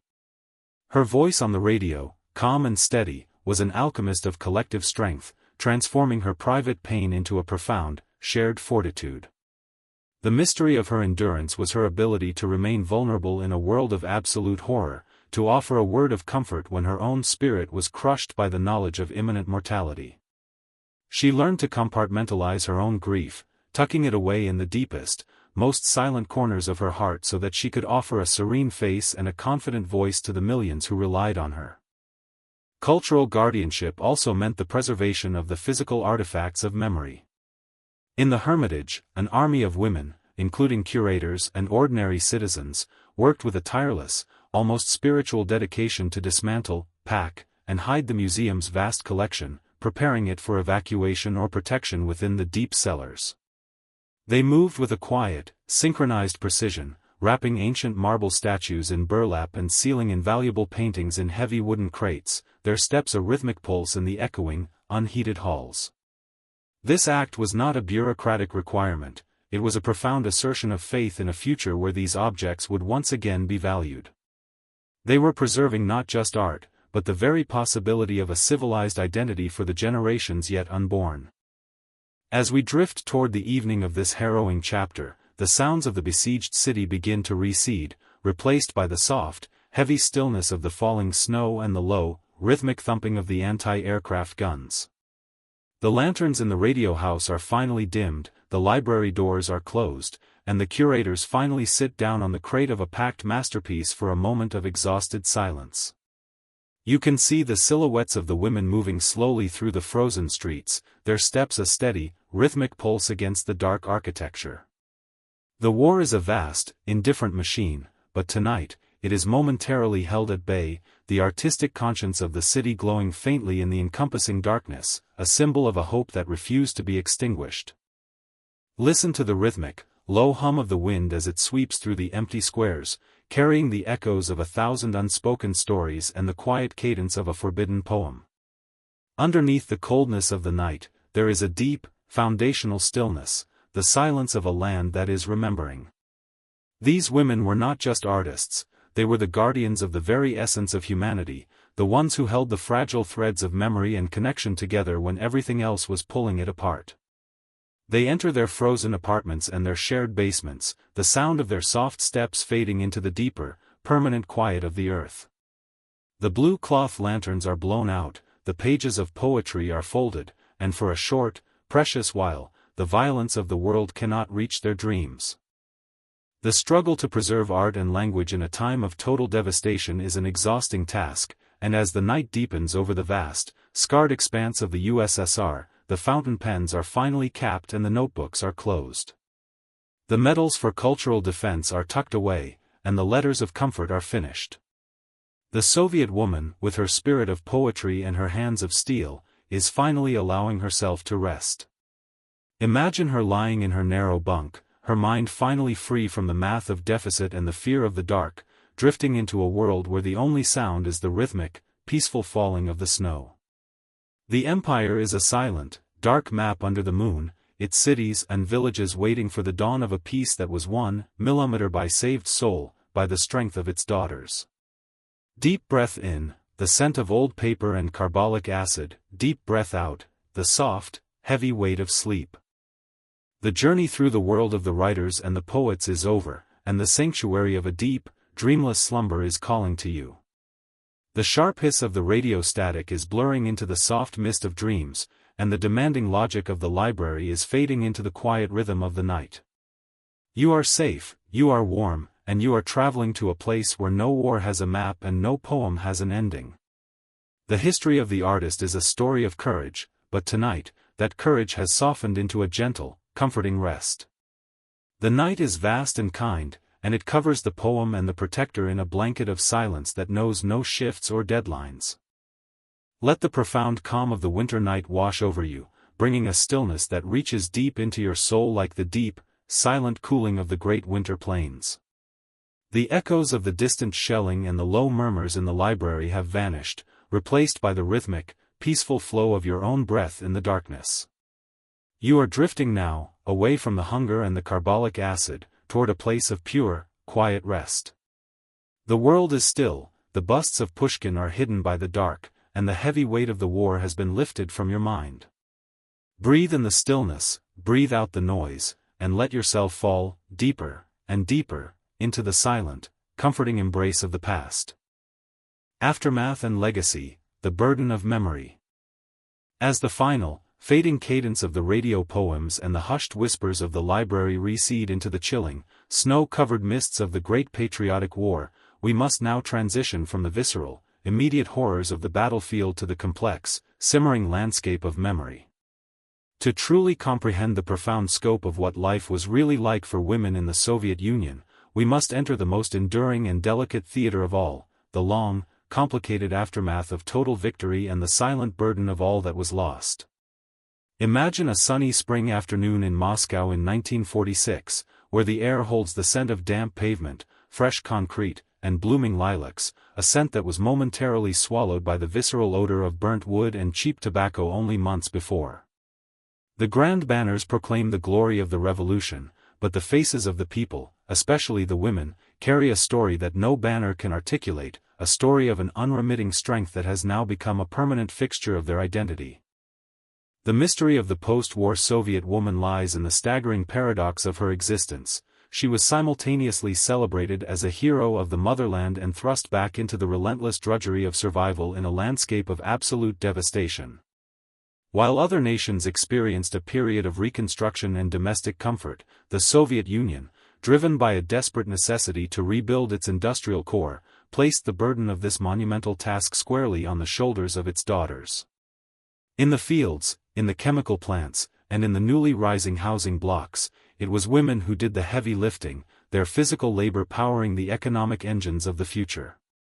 The deep mystery for an ordinary woman, who had perhaps commanded a tank or a surgical unit, was how to reconcile her newfound identity as a warrior with the crushing practical reality that her main reward for survival was simply more work.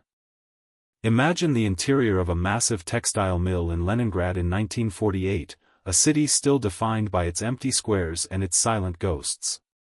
A woman named Irina, a veteran of the Night Bomber Regiment, stands at her station, her hands moving with a lightning-fast, automatic rhythm as she knots broken threads.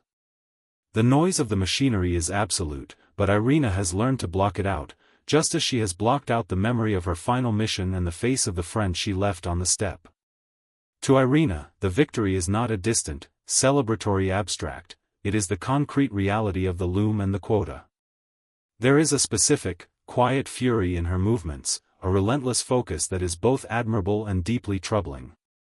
She is building a new world, brick by thread, with the same unyielding determination she once used to drop bombs into the heart of the darkness. Cultural memory was also being sculpted, transforming the raw, messy horror of the war into a neat, ideological narrative of collective glory. The state-run media and the official monuments celebrated the mother hero and the soldier comrade, creating a powerful, simplified archetype of the female experience. The deep mystery was the silent negotiation that occurred in the heart of every woman who had lived through it, the space between the official memory and the private reality. In the quiet hours of the night, when the rest of the communal apartment was asleep, she would pull a small, worn photograph or a crumpled letter from a drawer, allowing herself to grieve for the husband who never returned, the child she never had, or the self she used to be. This private memory was a sacred, dangerous thing, a silent defiance against the state's demand for uncritical celebration. The resilience required in this era was a quiet, domestic type, a constant battle against the unrelenting scarcity and the emotional vacuum of profound loss. The shortage of men was a demographic catastrophe that cast a permanent, heavy shadow over the landscape. Every family had a void, a silent space at the table that no amount of industrial production could ever fill. For the Soviet woman, love was often defined by this absence, a partnership sculpted by memory rather than presence. She learned to nurture affection under intense observation, finding a strange, defensive strength in the shared endurance of shortages and the profound lack of space. Her children were her only connection to a future she couldn't yet see, and she defended them with a primal, unconditional fierce that the world had never seen. Cultural guardianship also meant the preservation of the truth against the steady erosion of ideological simplified. In the communal kitchens and the shared apartments, the unique Soviet network of female solidarity, mothers, grandmothers, and friends, would emerge to act as a buffer against the isolating indifference of the state. They shared their meager rations, their forbidden music, and their quiet stories, ensuring that the subtle nuances of human experience weren't swallowed by the political noise. They were preserving not just memory, but the very possibility of a complex, nuanced identity for the generations yet unborn. The private library and the hidden diary became the true repositories of the nation's conscience, a secret arsenal of truth in a landscape of convenient lies. As we drift toward the evening of this long history, the sounds of the industrial city begin to recede, replaced by the soft, heavy stillness of the falling snow and the low, rhythmic chime of a clock tower marking the passage of another hour. The lanterns in the textile mills are finally dimmed, the shared kitchen is quiet, and the curators finally sit down on the crate of a packed masterpiece for a moment of exhausted silence. You can see the silhouettes of the women moving slowly through the frozen streets, their steps a steady, rhythmic pulse in the dark. The state is a vast, indifferent machine, but tonight, it is momentarily held at bay, the artistic conscience of the city glowing faintly in the encompassing darkness, a symbol of a hope that refused to be extinguished. Listen to the rhythmic, low hum of the wind as it sweeps through the empty squares, carrying the echoes of 1,000 unspoken stories and the quiet cadence of a forgotten poem. Underneath the coldness of the night, there is a deep, foundational stillness, the silence of a land that is healing, inch by saved millimeter. These women were not just survivors, they were the guardians of the very essence of humanity, the ones who held the fragile threads of life together when everything else was pulling it apart. They enter their frozen apartments and their shared basements, the sound of their soft steps fading into the deeper, permanent quiet of the earth. The blue cloth lanterns are blown out, the pages of poetry are folded, and for a short, precious while, the violence of the world cannot reach their dreams. The struggle to preserve truth and memory in a landscape of convenient celebration is an exhausting task, and as the night deepens over the vast, scarred expanse of the USSR, the fountain pens are finally capped and the notebooks are closed. The medals for reconstruction are tucked away, and the letters home are finished with a tired flourish. The Soviet woman, with her spirit of poetry and her hands of steel, is finally allowing herself to rest. Imagine her lying in her narrow bunk, her mind finally free from the math of deficit and the fear of the dark, drifting into a world where the only sound is the rhythmic, peaceful falling of the snow. The empire is a silent, dark map under the moon, its cities and villages waiting for the dawn of a peace that was won, millimeter by saved soul, by the strength of its daughters. Deep breath in, the scent of old paper and carbolic acid, deep breath out, the soft, heavy weight of sleep. The journey through the world of aftermath and legacy is over, and the sanctuary of a deep, dreamless slumber is calling to you. The sharp hiss of the radio static is blurring into the soft mist of dreams, and the demanding logic of the library is fading into the quiet rhythm of the night. You are safe, you are warm, and you are traveling to a place where no war has a map and no memory has an ending. The history of the artist is a story of courage, but tonight, that courage has softened into a gentle, comforting rest. The night is vast and kind, and it covers the poem and the protector in a blanket of silence that knows no shifts or deadlines. Let the profound calm of the winter night wash over you, bringing a stillness that reaches deep into your soul like the profound, steady cooling of the great winter plains. The echoes of the distant artillery and the low murmurs in the library have vanished, replaced by the rhythmic, peaceful flow of your own breath in the darkness.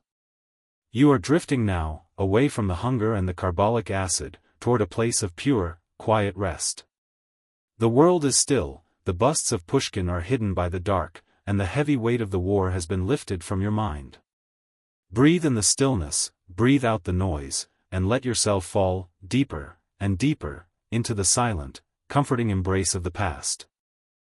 The iron-heavy era of Reconstruction and the silent, grayscale years of the early aftermath are slowly yielding to a new, vibrant mystery in the Soviet landscape. To truly understand what life was really like for women in the Soviet Union as the mid-century approached, we must look toward the thaw, a period where the frozen rigidity of the past began to crack, revealing a sudden, colorful hunger for a new aesthetic. Imagine a bright, breezy afternoon in Moscow's Gorky Park in the late 1950s, where the air no longer smells of coal smoke and damp wool, but of fresh rain, gasoline from the new Volga cars, and the faint, sweet scent of French perfumes beginning to trickle across the border. The women walking these paths are no longer defined solely by their military tunics or factory overalls, they are beginning to experiment with silhouette, color, and a sense of individuality that was once considered a dangerous luxury.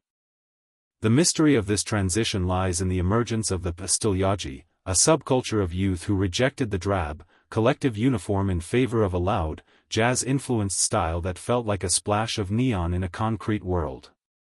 For the Soviet woman, this was a moment of profound internal negotiation. She was still a dedicated worker and a citizen of the collective, but she was also discovering the power of the new look, tiny waists, flared skirts, and the defiant use of bright, floral patterns that mirrored the sudden, cautious opening of the political climate.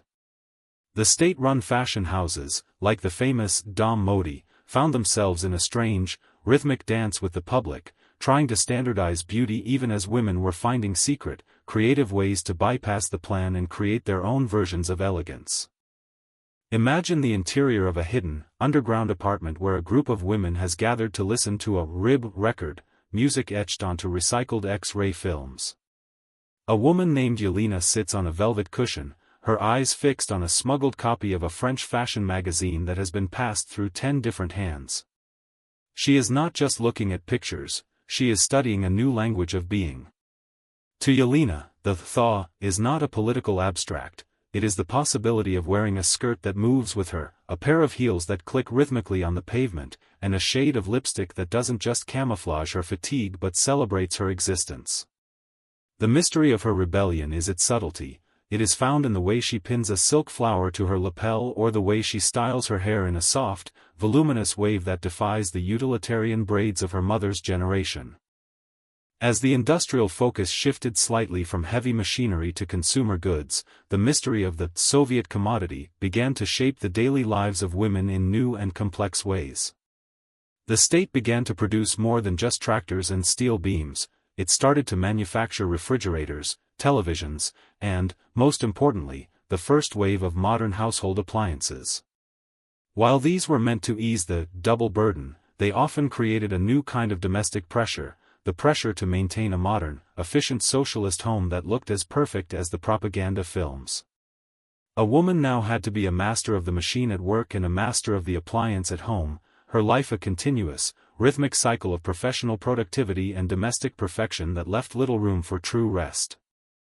The aesthetic of the city was also changing, moving away from the heavy, intimidating grandeur of the Stalinist era toward a more minimalist, space-age, optimism. The launch of Sputnik and the achievements in the cosmos infused the female identity with a new sense of futuristic pride. Fashion reflected this cosmic mystery, with synthetic fabrics like nylon and rayon becoming highly prized for their modern, metallic sheen and their ease of care. A woman in a shimmering, silver-blue raincoat was a walking symbol of the Soviet future, technologically advanced, resilient, and undeniably modern. This was an era where the steel and the silk were no longer in conflict but were being woven together into a new, synthetic tapestry of identity that looked toward the stars while keeping its feet firmly on the pavement. Despite this new aesthetic, the underlying reality of scarcity remained a quiet, persistent shadow in the background of every stylish life. Finding the right fabric, the right buttons, or even the right thread required the same immense patience and blat that it had in the decades before. The mystery of the Soviet chic was its foundation in DIY ingenuity. A woman might take a set of industrial curtains and, through a series of tactical transformations, turn them into a high-fashion evening gown that would look at home on any European runway. She was an alchemist of the ordinary, her creativity fueled by the very limitations that the state imposed.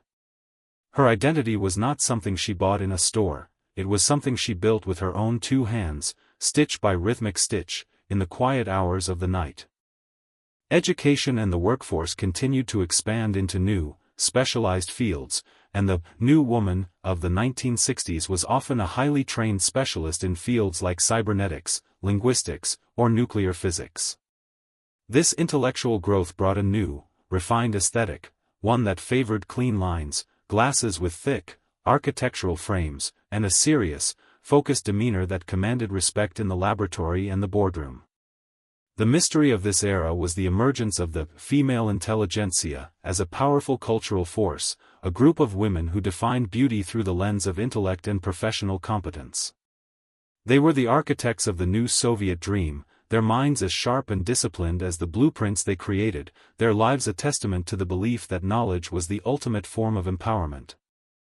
As we drift toward the evening of this vibrant chapter, the sounds of the modern city begin to recede, replaced by the soft, rhythmic hum of a television set in a new, prefabricated apartment block. The Khrushchevka apartments, though small and cramped, represented a new kind of privacy and a break from the communal past. You can see the silhouettes of women sitting by their windows, the blue light of the screen reflecting in their eyes as they watch the latest news from the space program or a televised concert. The air is cool, and the scent of the city, now a mixture of fresh concrete and industrial perfumes, drifts through the open casements. The era of the thaw is in full bloom, a period of cautious optimism and a sudden, colorful expansion of what it meant to be a woman. Listen to the rhythmic, low hum of the city as it prepares for sleep, a sound that is no longer just about the heavy machinery but about the millions of individual lives being lived behind the thousands of lit windows. Underneath the modern energy, there is a deep, foundational stillness, the silence of a generation that has moved from survival to aspirations. These women were the pioneers of a new way of being, the ones who dared to imagine a future that was not just about bread and steel, but about beauty and self-expression. They enter their private bedrooms, the sound of their soft steps on the linoleum floors fading into the deeper, permanent quiet of the building. The televisions are turned off, the curtains are drawn, and for a short, precious while, the demands of the modern world cannot reach their dreams. The struggle to define a new aesthetic in a planned society is a tiring task, and as the night deepens over the vast expanse of the USSR, the sewing machines are finally stilled and the fashion magazines are closed. The new synthetic dresses are hung in closets, and the high heels are placed by the door. The Soviet woman, with her mind full of cosmic dreams and her heart seeking a new form of beauty, is finally allowing herself to rest. Imagine her lying in her bed, her mind finally free from the math of the plan and the pressure of the new, double burden, drifting into a world where color and form are the only things that matter. The empire is a silent, dark map under the moon, its cities and villages a patchwork of the old and the new, waiting for the dawn of a future that she is helping to fashion. Deep breath in, the scent of rain and nylon, deep breath out, the soft, heavy weight of sleep. The journey through the world of the new aesthetic is over, and the sanctuary of a deep, dreamless slumber is calling to you. The sharp roar of the jet engines is blurring into the soft mist of dreams, and the demanding logic of the fashion house is fading into the quiet rhythm of the night. You are safe, you are warm, and you are traveling to a place where no plan has a map and no style has a quota. The history of beauty is a story of quiet defiance, but tonight, that defiance has softened into a gentle, comforting rest. The night is vast and kind, and it covers the laboratory and the park in a blanket of silence that knows no shifts or trends. Let the profound calm of the cosmic night wash over you, bringing a stillness that reaches deep into your soul like the profound, steady cooling of the vast, futuristic plains. The echoes of the clicking heels and the rhythmic hum of the radio have vanished, replaced by the rhythmic, peaceful flow of your own breath in the darkness. You are drifting now, away from the nylon and the neon, toward a place of pure, quiet rest. The world is still, the blueprints are hidden by the dark, and the heavy weight of the future has been lifted from your mind. Breathe in the stillness, breathe out the noise, and let yourself fall, deeper, and deeper, into the silent, comforting embrace of the past. The intelligentsia, science and the arts. As the vibrant, synthetic colors of the thaw, and the cosmic optimism of the space age begin to settle into a more refined, intellectual glow, we enter the most sophisticated realm of the Soviet female experience, the intelligentsia. To truly understand what life was really like for women in the Soviet Union during the 1960s and 70s, one must step into the quiet, high-ceilinged laboratories and the hushed, velvet-draped theaters of the great academic centers. Imagine a crisp autumn morning in Akademgorodok, the scientific city nestled in the Siberian forest, where the air smells of pine needles, old books, and the sharp, clinical ozone of a high-energy physics lab. The mystery of the female intelligentsia lies in the incredible concentration of women in the highest echelons of science, a demographic achievement that far outpaced the Western world during the same era. In the USSR, a woman in a white laboratory coat, holding a slide rule or peering into a microscope, was a standard icon of progress and national pride. Thousands of women held doctoral degrees in fields like quantum mechanics, neurosurgery, and theoretical mathematics, their minds operating as vital engines of the state's technological ambition. The mystery for these women was how to navigate the intense, competitive pressure of the academic world while still carrying the heavy cultural mantle of the Soviet mother.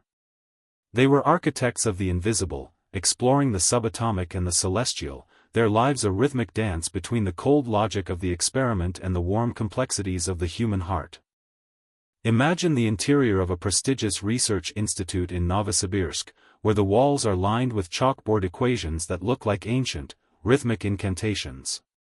A woman named Sophia, a leading researcher in cybernetics, sits at her desk, her brow furrowed as she reviews a thick stack of computer punch cards. The room is silent except for the low, steady hum of the building's ventilation and the distant, rhythmic ticking of a wall clock. To Sophia, the Soviet dream is not found in a political speech, but in the elegant efficiency of an algorithm or the predictable behavior of a complex system. She is a guardian of the scientific technical revolution, her identity fused with the pursuit of a truth that exists beyond the reach of the bureaucracy. Her office is her sanctuary, a place where the laws of nature are the only authority she recognizes. While the scientists explored the physical laws of the universe, another branch of the intelligentsia, the artists and writers, navigated the far more dangerous and subjective landscape of the human soul. For the Soviet woman in the arts, the 1960s and 70s offered a fragile, rhythmic opening where the boundaries of what could be said were constantly being tested. Imagine a crowded, dimly lit kvarternik, an underground apartment concert, where a female poet stands by a window, her voice low and urgent as she reads her latest work. She is not writing about the glory of the state, but about the profound mystery of loneliness, the weight of history, and the secret, unrecorded lives of the people. Her words are a silent, rhythmic rebellion, a way of maintaining an authentic inner life in a world that demanded public conformity. The role of the intelligentsia was also to act as the curators of the nation's conscience, a task that required immense moral resilience and a quiet, stubborn courage. Women in the arts often found themselves as the primary guardians of the forbidden culture, smuggling manuscripts, hosting illegal exhibitions, and preserving the memories of those who had been erased by the previous era. The mystery of their survival was their ability to live a double life, a public existence as a respected professional and a private existence as a cultural rebel. They used their positions in theaters, libraries, and magazines to subtly influence the national conversation, their work a sophisticated tapestry of hidden meanings and metaphors that only the initiated could truly understand. Education was the bedrock of this intellectual class, but it was an education that extended far beyond the classroom into the realm of kultura. To be a member of the intelligentsia, a woman was expected to have an encyclopedic knowledge of world literature, classical music, and the history of art. Imagine a group of women gathering for tea in a book-lined apartment, their conversation flowing rhythmically from the symphonies of Shostakovich to the latest translated novel from the West. This was the kitchen culture of the USSR, a vibrant, intellectual ecosystem where the most important ideas of the era were debated and refined. For these women, the pursuit of knowledge was a sacred duty, a way of ensuring that the light of civilization remained bright even during the darkest periods of political stagnation. The double burden took on a more intellectual form for the women of the intelligentsia, as they were expected to be both brilliant professionals and perfect cultural hosts. A woman might spend her day solving complex equations at the institute and her evening hosting a literary salon or preparing her children for a prestigious music school exam. The pressure to have it all, to be the ideal socialist worker and the ideal cultured mother, was an exhausting, rhythmic cycle that left little time for herself. Yet, the mystery of her endurance was her belief in the transformative power of her work. She saw herself as a builder of the future, someone who was not just producing goods, but was shaping the minds and the spirits of the next generation. As we drift toward the evening of this intellectual chapter, the lights in the research institutes and the theaters begin to dim, one by one. The scientists pack their notebooks, and the poets tuck their manuscripts under their arms as they head out into the cool evening air. You can see the silhouettes of women walking through the quiet, tree-lined streets of the academic towns, their shadows long and thin under the soft glow of the street lamps. The air is still, carrying the scent of pine and the faint, metallic tang of the autumn frost. The city of the mind is resting, its brilliant inhabitants retreating into the soft, domestic shadows of their homes. Listen to the rhythmic, steady sound of their footsteps on the pavement, a sound that echoes with the confidence of knowledge and the weight of history. There is a sense of profound peace in this intellectual landscape, a stillness that comes from a life dedicated to the pursuit of something greater than oneself. We are moving away from the laboratories and the libraries now, toward the softer, darker edges of the town where the forest begins. The stars above Siberia are cold and bright, silent witnesses to the incredible intellectual journey of the Soviet woman. The night is vast and kind, offering a temporary truce to the minds that never truly stop questioning.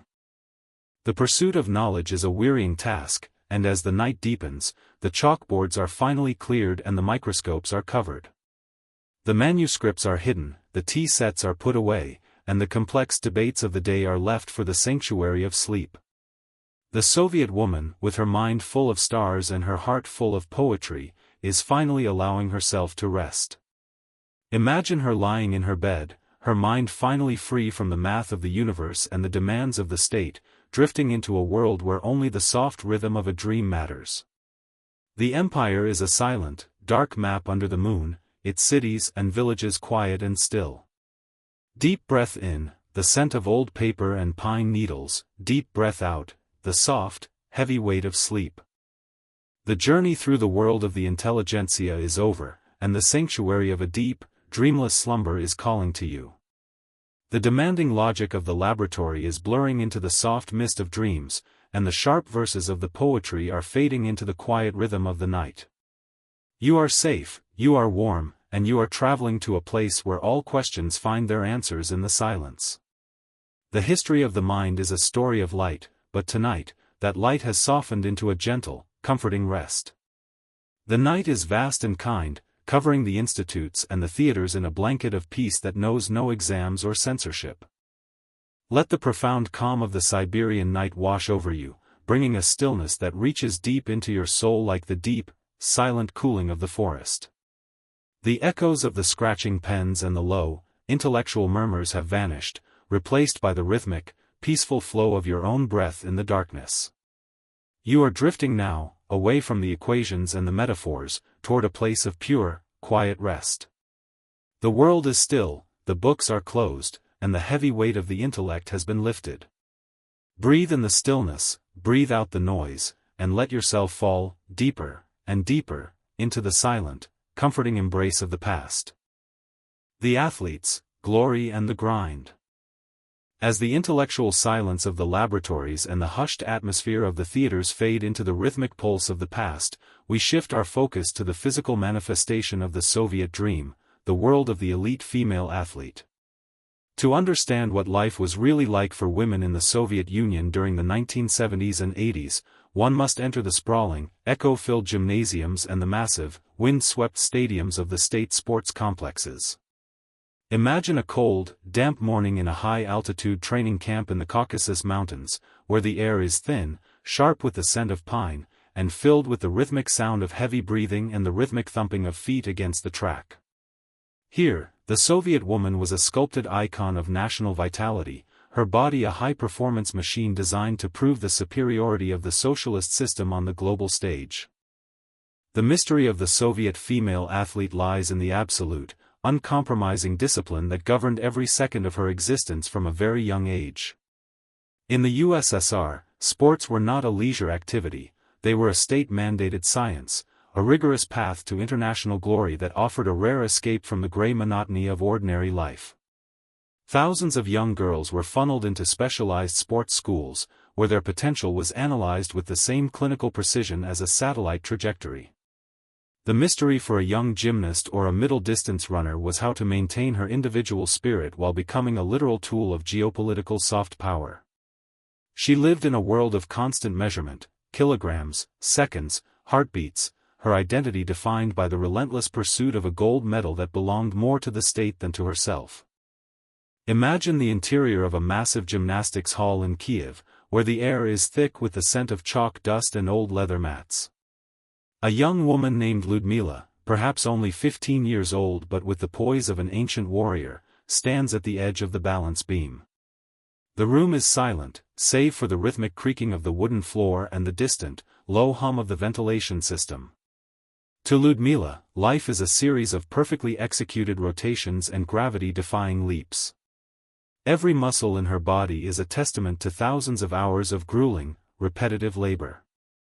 The mystery of her performance is the mask of absolute serenity she wears, hiding the immense physical pain and the crushing psychological pressure of representing a superpower before the eyes of the world. The glory of the Soviet athlete was a public, shimmering thing, celebrated with massive parades in Red Square and endless features in the state-run media. But the grind was a private, grueling reality that took place far from the cameras, in the Spartan dormitories and the sterile training facilities. For a woman in this system, the double burden took on a physical dimension. She had to be a world-class competitor and a symbol of feminine grace, her every movement scrutinized for both technical perfection and ideological correctness. The mystery of her endurance was her ability to block out the noise of expectations and focus entirely on the rhythmic, meditative flow of her training. She learned to find peace in the repetitive nature of the exercise, her mind drifting into a state of pure focus where only the next movement mattered. The relationship between the athlete and the state was a complex, rhythmic pact of mutual necessity.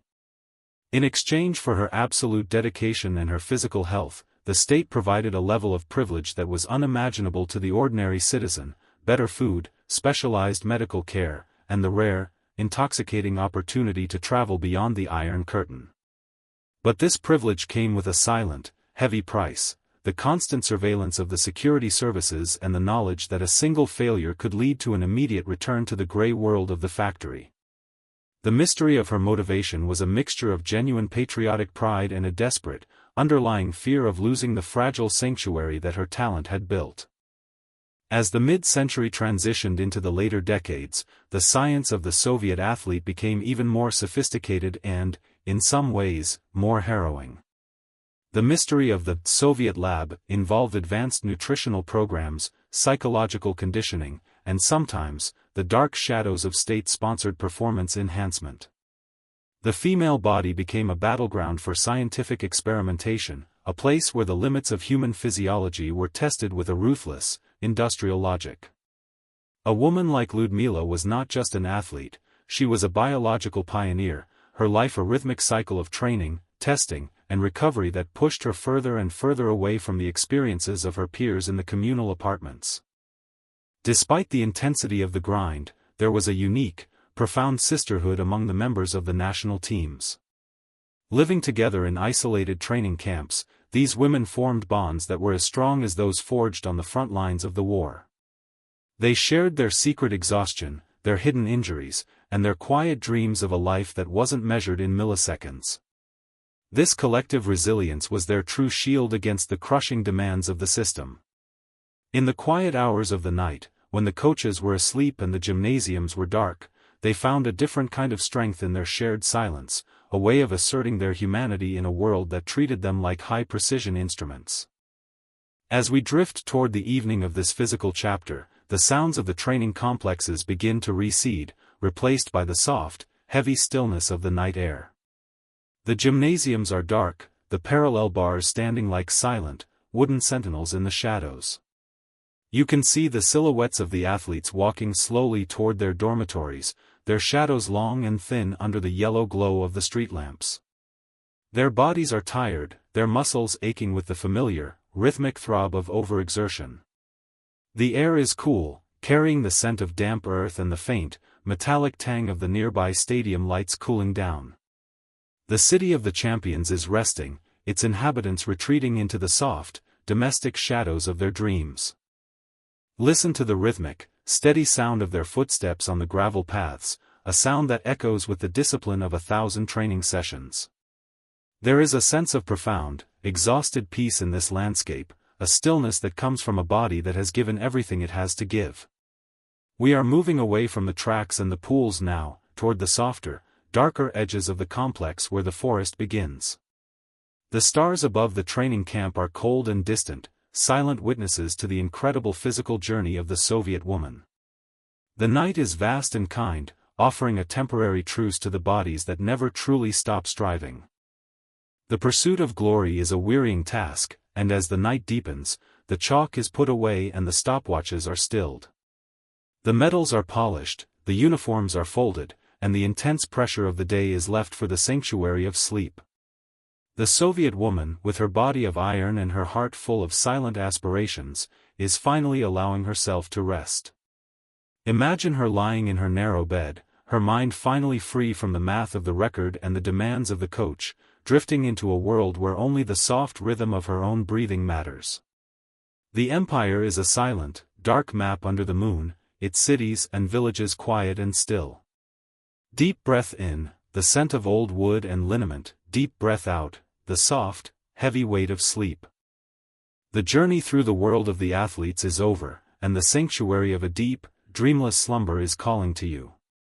The demanding logic of the training schedule is blurring into the soft mist of dreams, and the sharp pressure of the competition is fading into the quiet rhythm of the night. You are safe, you are warm, and you are traveling to a place where no race has a finish line and no jump has a score. The history of the body is a story of strength, but tonight, that strength has softened into a gentle, comforting rest. The night is vast and kind, covering the stadiums and the gyms in a blanket of peace that knows no quotas or records. Let the profound calm of the night wash over you, bringing a stillness that reaches deep into your soul like the deep, silent cooling of the great athletic plains. The echoes of the cheering crowds and the rhythmic thumping of the runners have vanished, replaced by the rhythmic, peaceful flow of your own breath in the darkness. You are drifting now, away from the tension and the grit, toward a place of pure, quiet rest. The world is still, the equipment is locked away, and the heavy weight of the state's expectations has been lifted. Breathe in the stillness, breathe out the noise, and let yourself fall, deeper, and deeper, into the silent, comforting embrace of the past. The grandmothers, keepers of the faith.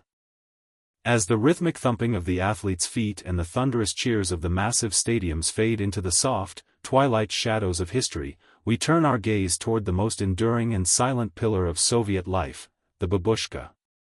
To truly understand what life was really like for women in the Soviet Union during its long, winding decades, one must step away from the factories and the laboratories and into the small, sun-drenched corners of the communal kitchens and the quiet, icon-filled bedrooms.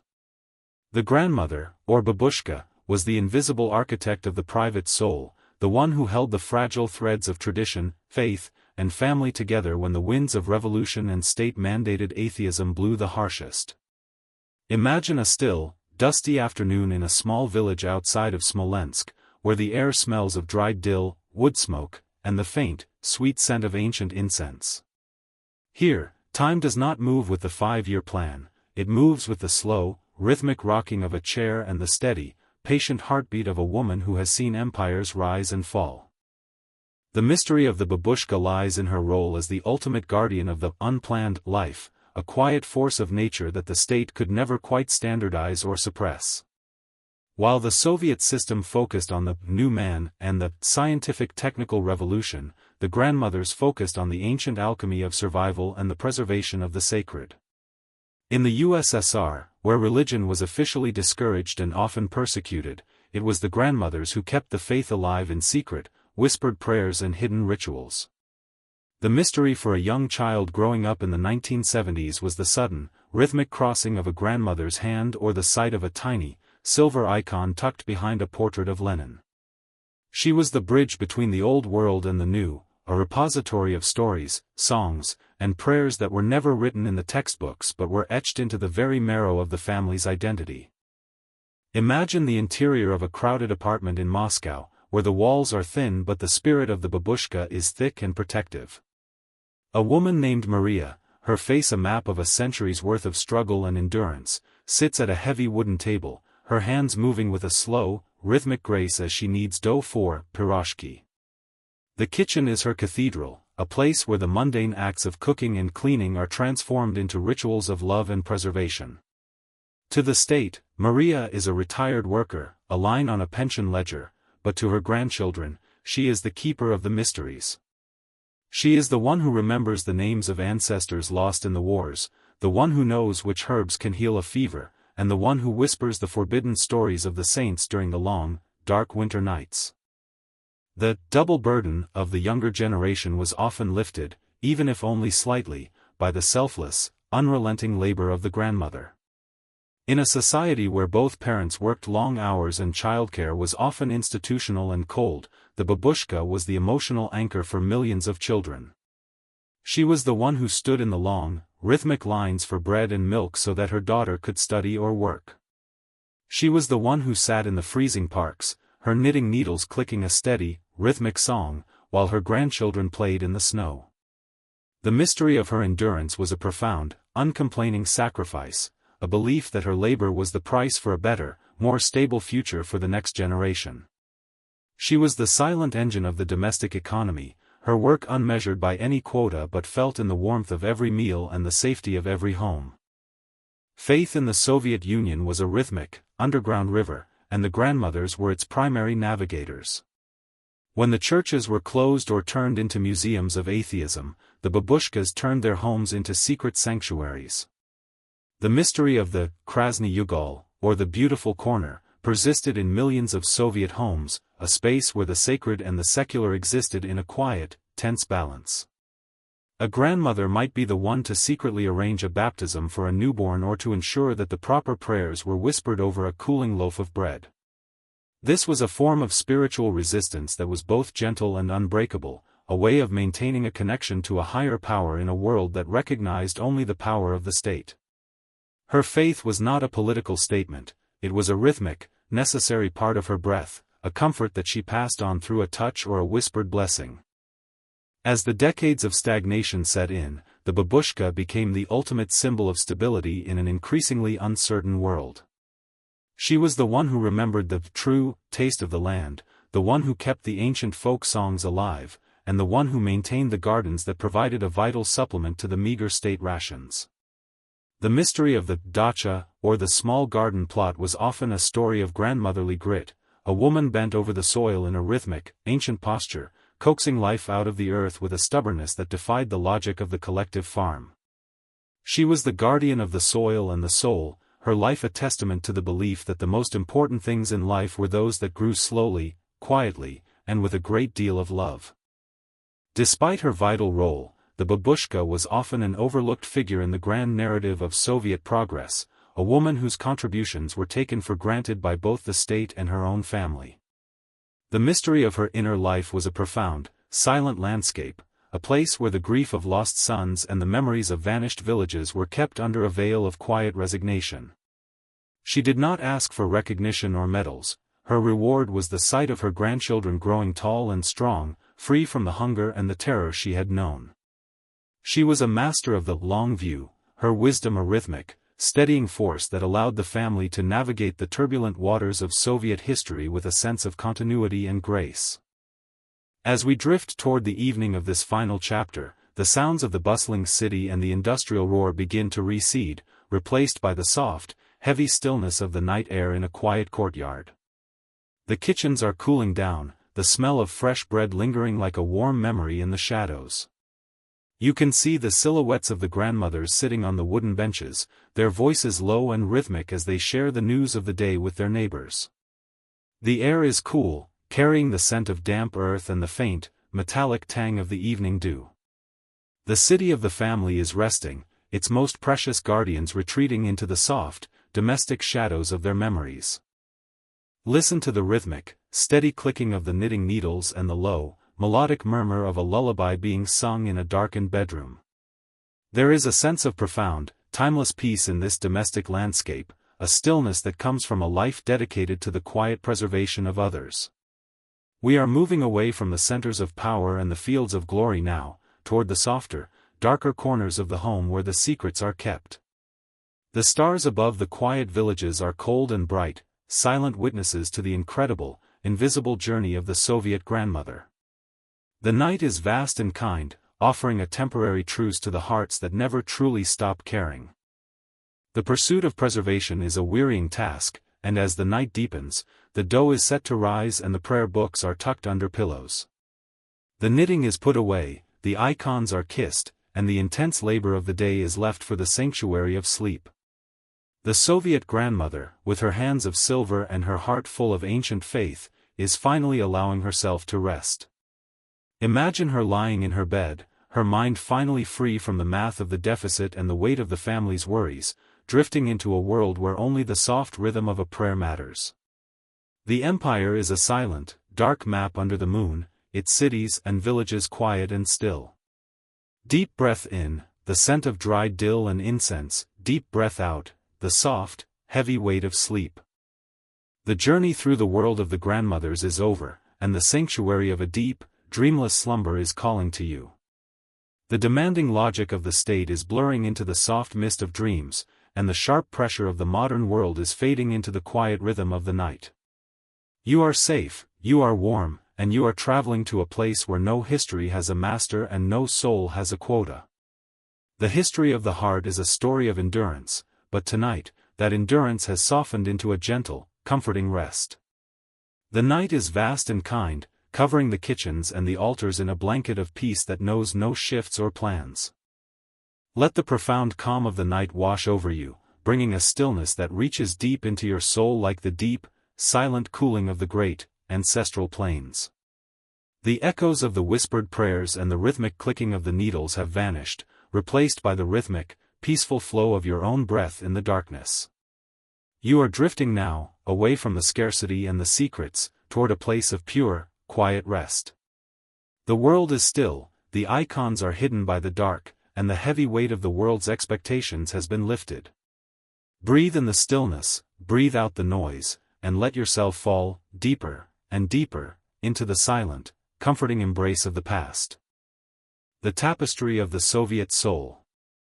As the rhythmic clicking of the knitting needles and the whispered prayers of the grandmothers fade into the soft, eternal shadows of the past, we reach the final horizon of our journey into the lives of Soviet women. To truly understand the profound, collective mystery of what life was really like in the Soviet Union, we must now step back and view the entire, sprawling tapestry we have woven together over these 16 chapters.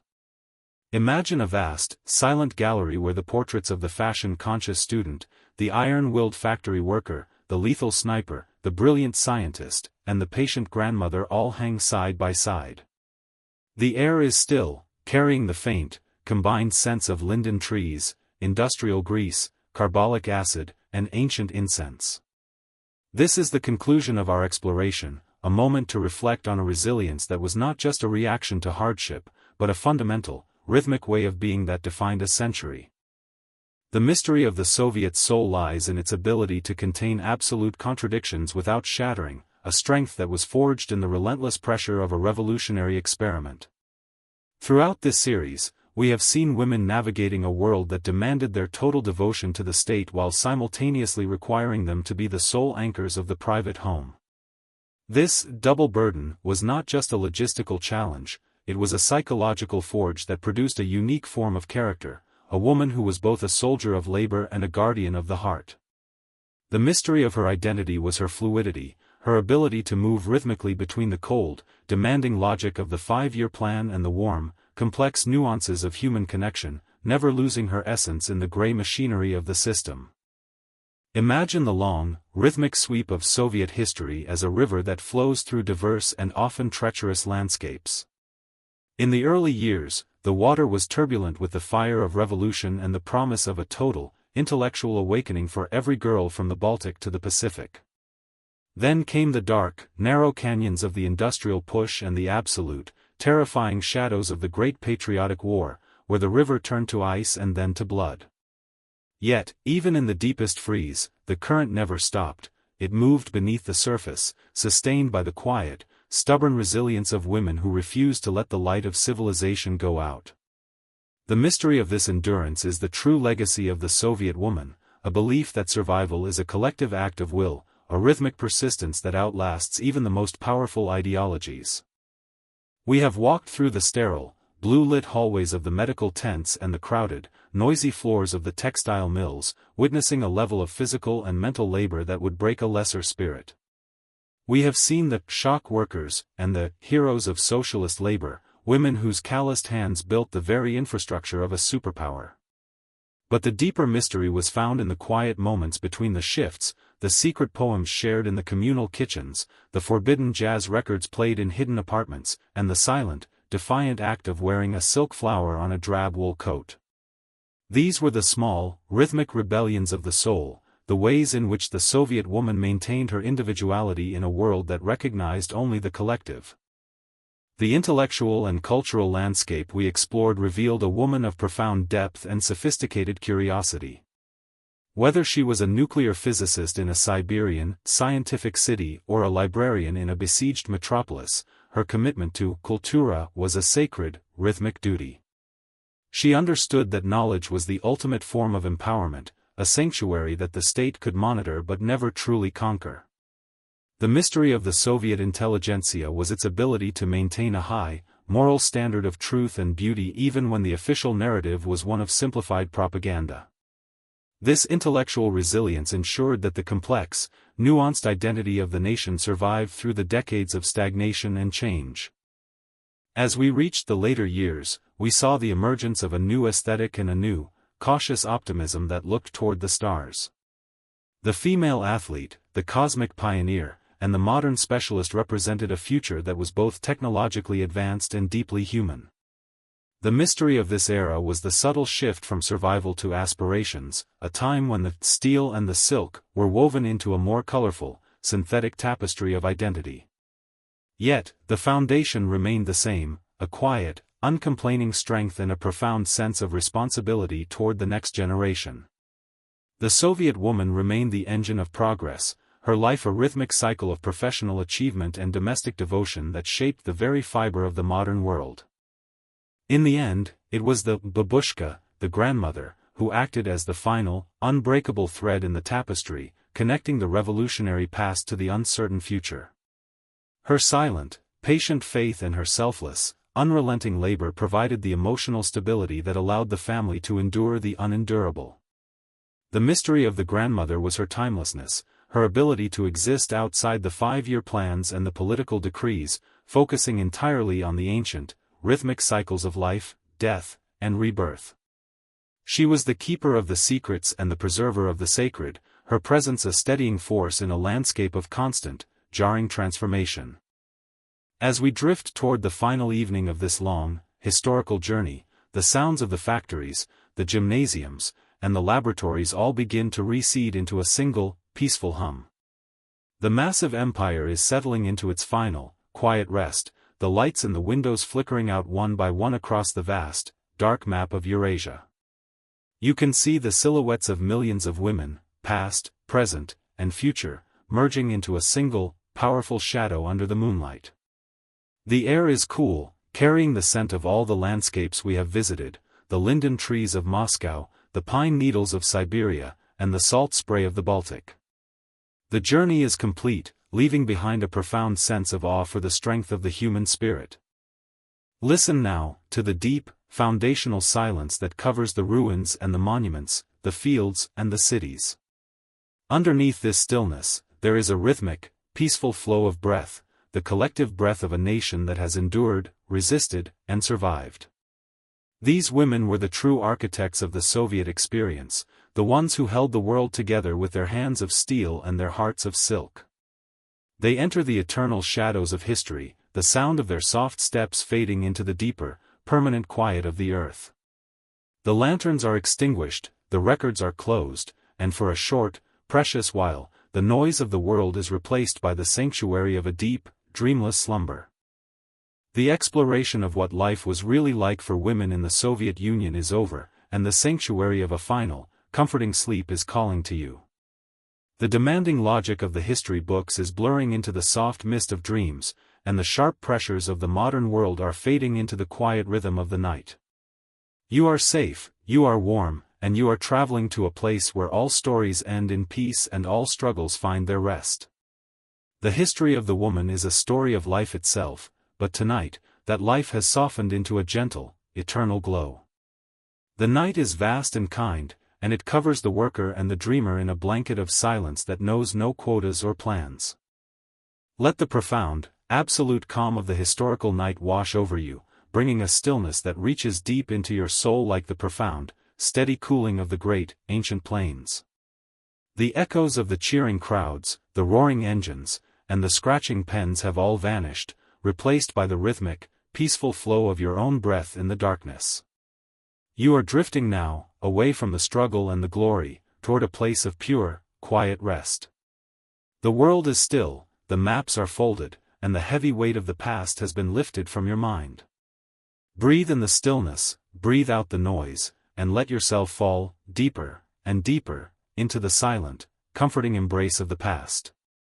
The tapestry is complete, the story is told, and the long, wearying journey has ended in a sanctuary of peace. The Soviet woman, in all her complexity and strength, is finally at rest in the quiet corners of your mind.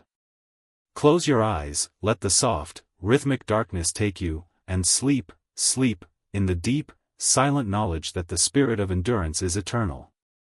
The stars are silent witnesses to the beauty of the struggle and the peace of the end. Sleep, sleep, and find your own rest in the gentle, welcoming arms of history. Valentina and the Stars.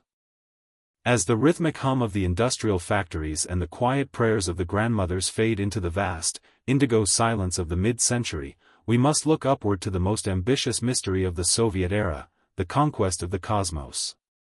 To understand what life was really like for women in the Soviet Union during the 1960s, one must enter the high-security training centers of Star City, where the air smells of liquid oxygen, sterile metal, and the profound electricity of the unknown.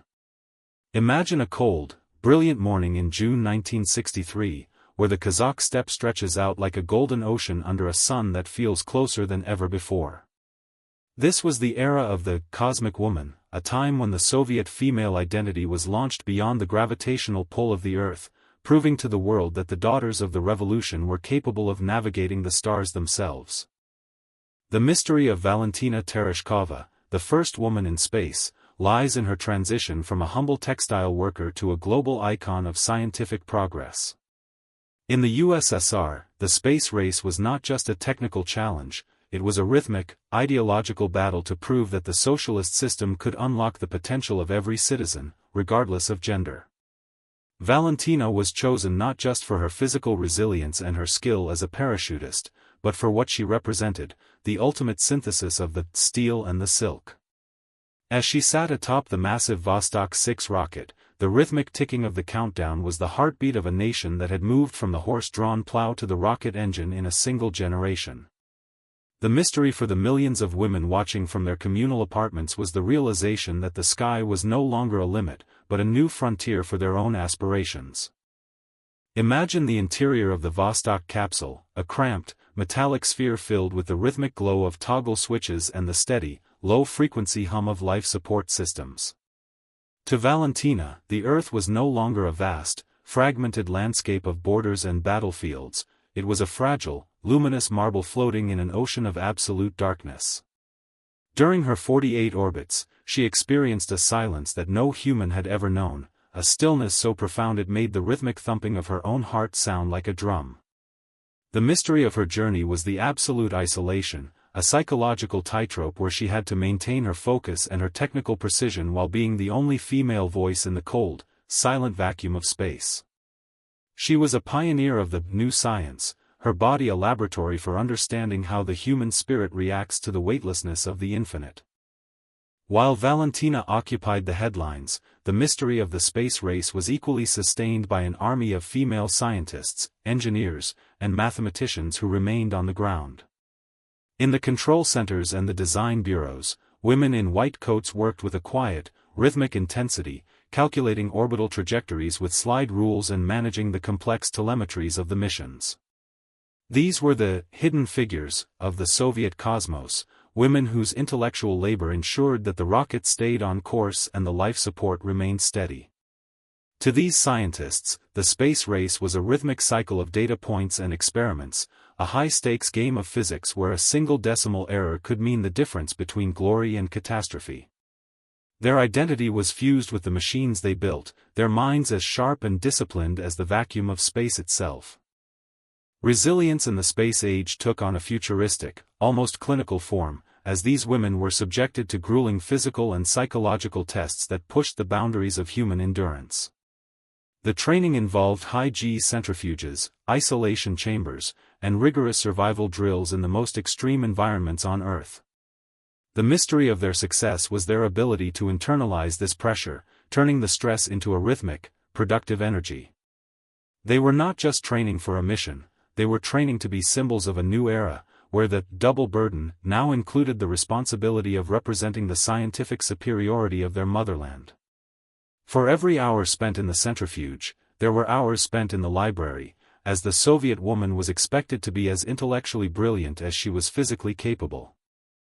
As the 1970s and 80s progressed, the mystery of the female scientist expanded into the fields of astrophysics, aerospace medicine, and planetary geology. Women were no longer just the subjects of space travel, they were its architects.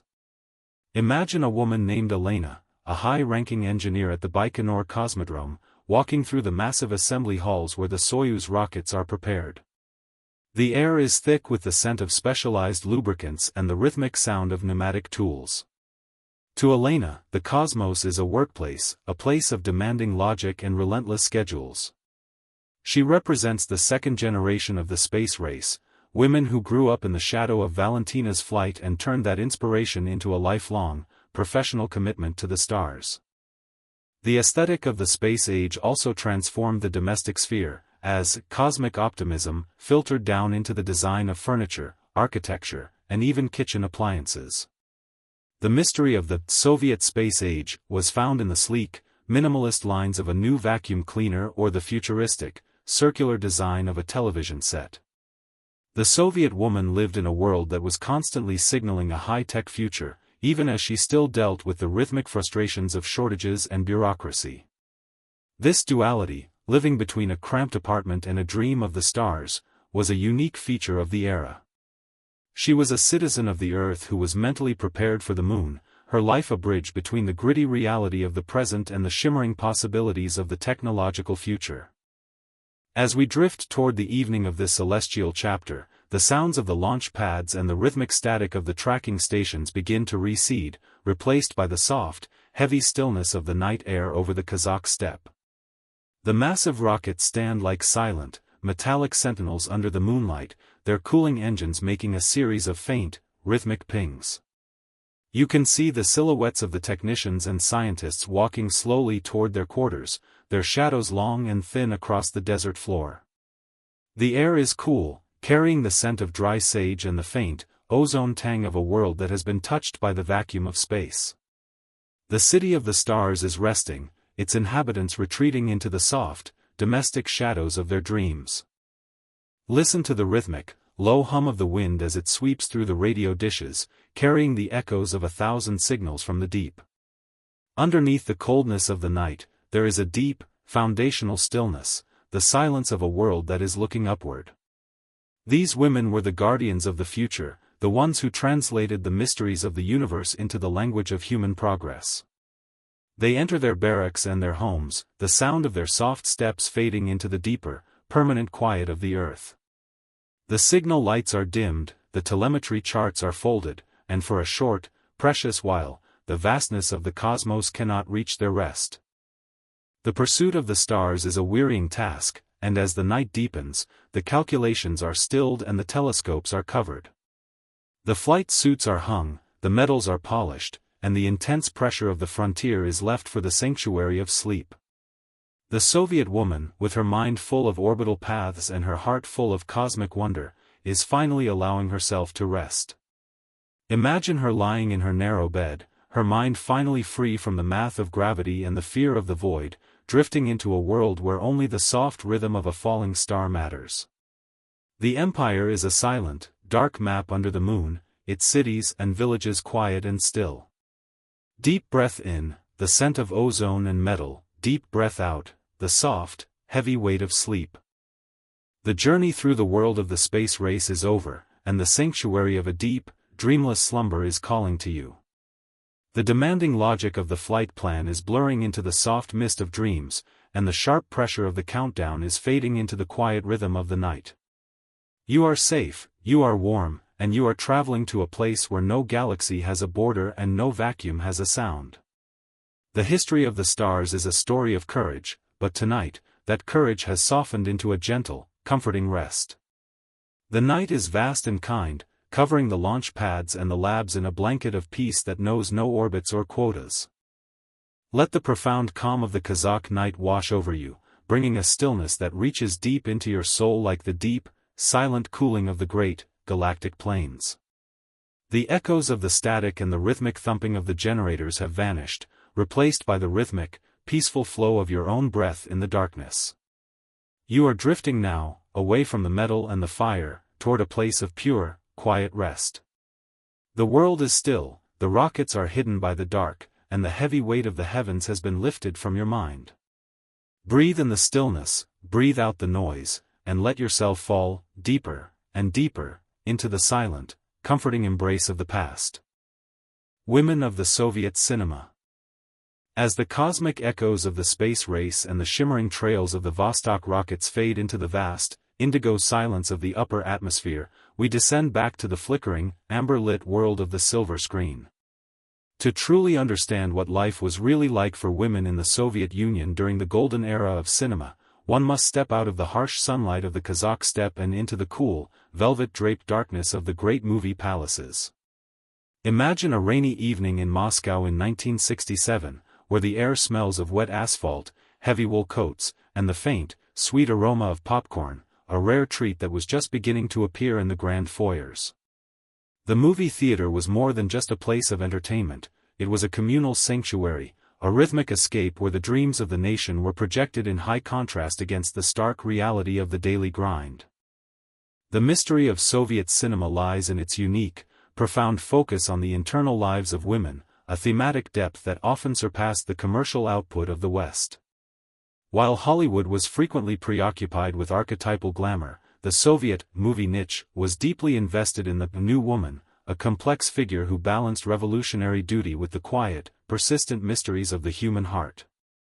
For the Soviet woman, the silver screen offered a mirror that was both aspirational and deeply recognizable.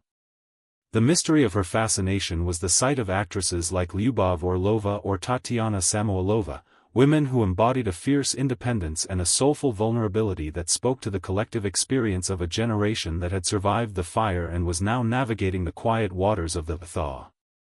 Imagine the rhythmic clatter of a 35mm projector in a small, provincial town, the beam of light cutting through a haze of dust motes like a silent, searching eye. A young woman named Galina sits in the front row, her face illuminated by the flickering images of a black and white masterpiece. To Galina, the movie theater is a laboratory of identity, a place where she can explore the world beyond her factory or her communal apartment. The mystery of the cinema is its ability to compress time and space, transporting her from a rainy afternoon in the Urals to the sun-drenched streets of a Georgian village or the sophisticated salons of an 18th-century epic.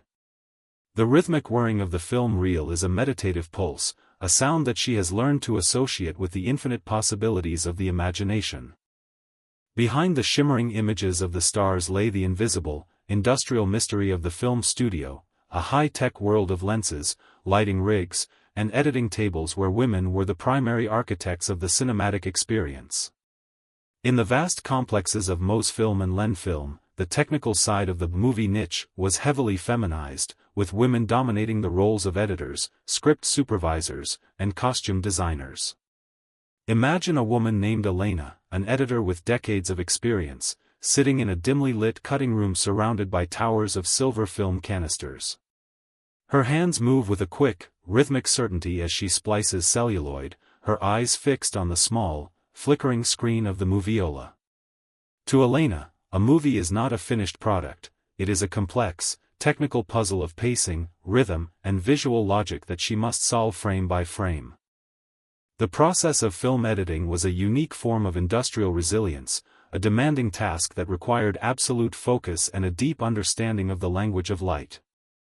The mystery of the Soviet edit was its rhythmic precision, a technique that used the juxtaposition of images to create a powerful emotional and intellectual impact on the audience. For a woman like Elena, the editing table was her command center, a place where she could manipulate time and space to serve the director's vision. The air in the cutting room is thick with the scent of chemicals and the faint, metallic tang of the film base. Every snip of her scissors is a rhythmic act of creation, a silent contribution to the nation's cultural memory that often goes uncredited but is felt in every frame. As the thaw allowed for a more nuanced exploration of personal themes, the mystery of the Soviet Western or Red Western began to challenge traditional gender roles on screen. These films often featured strong, autonomous female characters who were as capable with a rifle or a horse as their male counterparts, yet they remained grounded in the complex emotional reality of the Soviet landscape. The mystery of these characters was their lack of artifice. They were heroes of the everyday, women whose strength was a natural, rhythmic extension of their resilience. For the female audience, these films were a validation of their own strength, a cinematic proof that their contributions to the survival and the progress of the nation were both recognized and celebrated in the flickering light of the theater. Cinema was also a powerful tool for scientific and educational advancement, with the state producing thousands of high-quality documentaries and technical films. The mystery of the educational short was its ability to translate complex scientific concepts into a visual language that was accessible to everyone, from the student in a Moscow university to the worker in a remote Siberian plant. Women were the primary writers and directors of these films, using the medium of cinema to promote literacy, hygiene, and the wonders of the scientific technical revolution. The rhythmic, instructional tone of these films became a familiar part of the Soviet experience, a background hum of progress that reinforced the idea that knowledge was the ultimate form of revolutionary power. As we drift toward the evening of this cinematic chapter, the sounds of the projectors and the orchestral scores begin to recede, replaced by the soft, heavy stillness of the night air as the crowds exit the theaters. The massive, neoclassical facades of the cinema palaces are illuminated by soft, yellow lights, their shadow play creating a new kind of drama on the pavement. You can see the silhouettes of the women walking slowly toward the metro stations, their faces still carrying the emotional glow of the film they have just witnessed.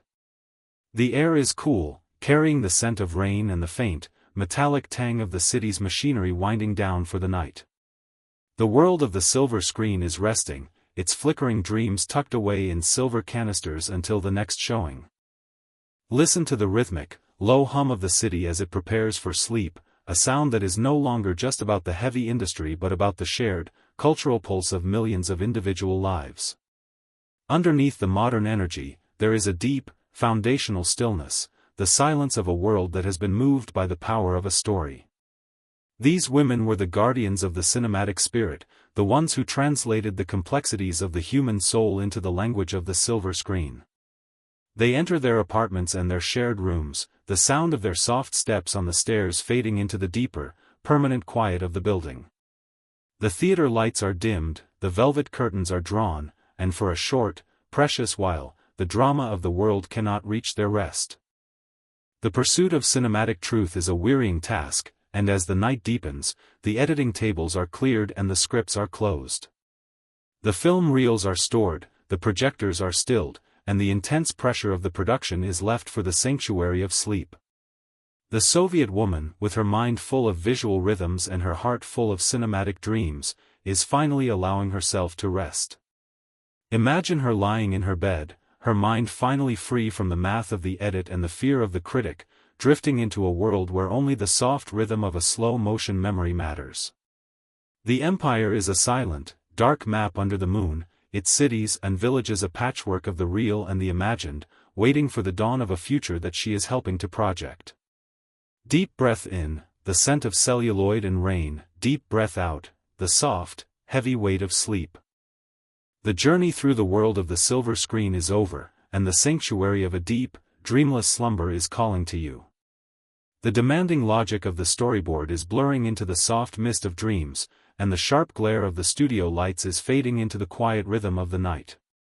You are safe, you are warm, and you are traveling to a place where no film has a censor and no dream has a quota. The history of cinema is a story of vision, but tonight, that vision has softened into a gentle, comforting rest. The night is vast and kind, covering the studios and the theaters in a blanket of peace that knows no takes or deadlines. Let the profound calm of the Moscow night wash over you, bringing a stillness that reaches deep into your soul like the deep, silent cooling of the great, cinematic plains. The echoes of the dramatic dialogue and the rhythmic whirring of the film reels have vanished, replaced by the rhythmic, peaceful flow of your own breath in the darkness. You are drifting now, away from the silver screen and the velvet seats, toward a place of pure, quiet rest. The world is still, the cameras are hidden by the dark, and the heavy weight of the spectacle has been lifted from your mind. Breathe in the stillness, breathe out the noise, and let yourself fall, deeper, and deeper, into the silent, comforting embrace of the past. Glasnost and the Changing Soul.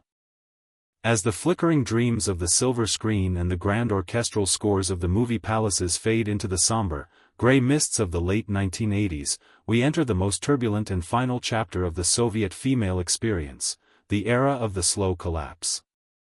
To truly understand what life was really like for women in the Soviet Union during its twilight years, one must step out of the orderly, state-mandated narratives and into the chaotic, vibrant, and often frightening streets of the Glasnost era. Imagine a chilly, overcast morning in Leningrad in 1989, where the air no longer smells of industrial certainty, but of ozone, cheap tobacco, and the sharp, metallic tang of a world that is literally coming apart at the seams. The old rules are evaporating like morning frost, and in their place is a staggering, rhythmic uncertainty that demands a new and visceral form of resilience. The mystery of the Glasnost era lies in the sudden, overwhelming flood of information and the shattering of long-held silences that had defined the Soviet soul for generations. For the Soviet woman, this was a period of profound intellectual and emotional upheaval, as the secret histories of the purges, the famine, and the true cost of the war were finally discussed in the open air. The state-run magazines, once filled with stories of heroic factory workers, were now publishing gritty exposes and forbidden poetry that challenged the very foundation of her identity. The mystery of her survival in this era was her ability to process this collective trauma while simultaneously navigating an economy that was rapidly descending into chaos. She was a witness to the death of an empire, her life a rhythmic struggle to reconcile the myths of her childhood with the harsh, undeniable truths of the present. Imagine the interior of a communal kitchen, where a television set hums with the rhythmic intensity of a televised political debate, a sight that was unthinkable only a decade before. A woman named Natalia, a veteran schoolteacher, sits at the table, her face illuminated by the blue, flickering light of the screen. To Natalia, Glasnost is a double-edged sword. It has given her the freedom to speak her mind, but it has also stripped away the predictable stability of her existence. The mystery of her daily life is the deficit that has become a constant, rhythmic obsession. She spends her hours in lines that stretch for blocks, her feet aching as she waits for basic goods that may never arrive. The air in the kitchen is thick with the scent of boiled cabbage and the quiet, anxious murmurs of neighbors who are all wondering the same thing: what happens when the music finally stops? Resilience in the face of collapse took on a frantic, tactical quality, as the double burden was exacerbated by a crumbling infrastructure and a currency that was losing its value by the hour. The Soviet woman became an expert in the black market and the art of blat, using a complex, rhythmic network of favors and connections to ensure her family's survival. She was the one who traded a bottle of vodka for a pair of winter boots or spent her entire weekend traveling to a distant village to secure a sack of potatoes. The mystery of her endurance was her refusal to surrender to despair, her spirit kept alive by a primal, protective instinct that saw her through the longest lines and the darkest winter nights.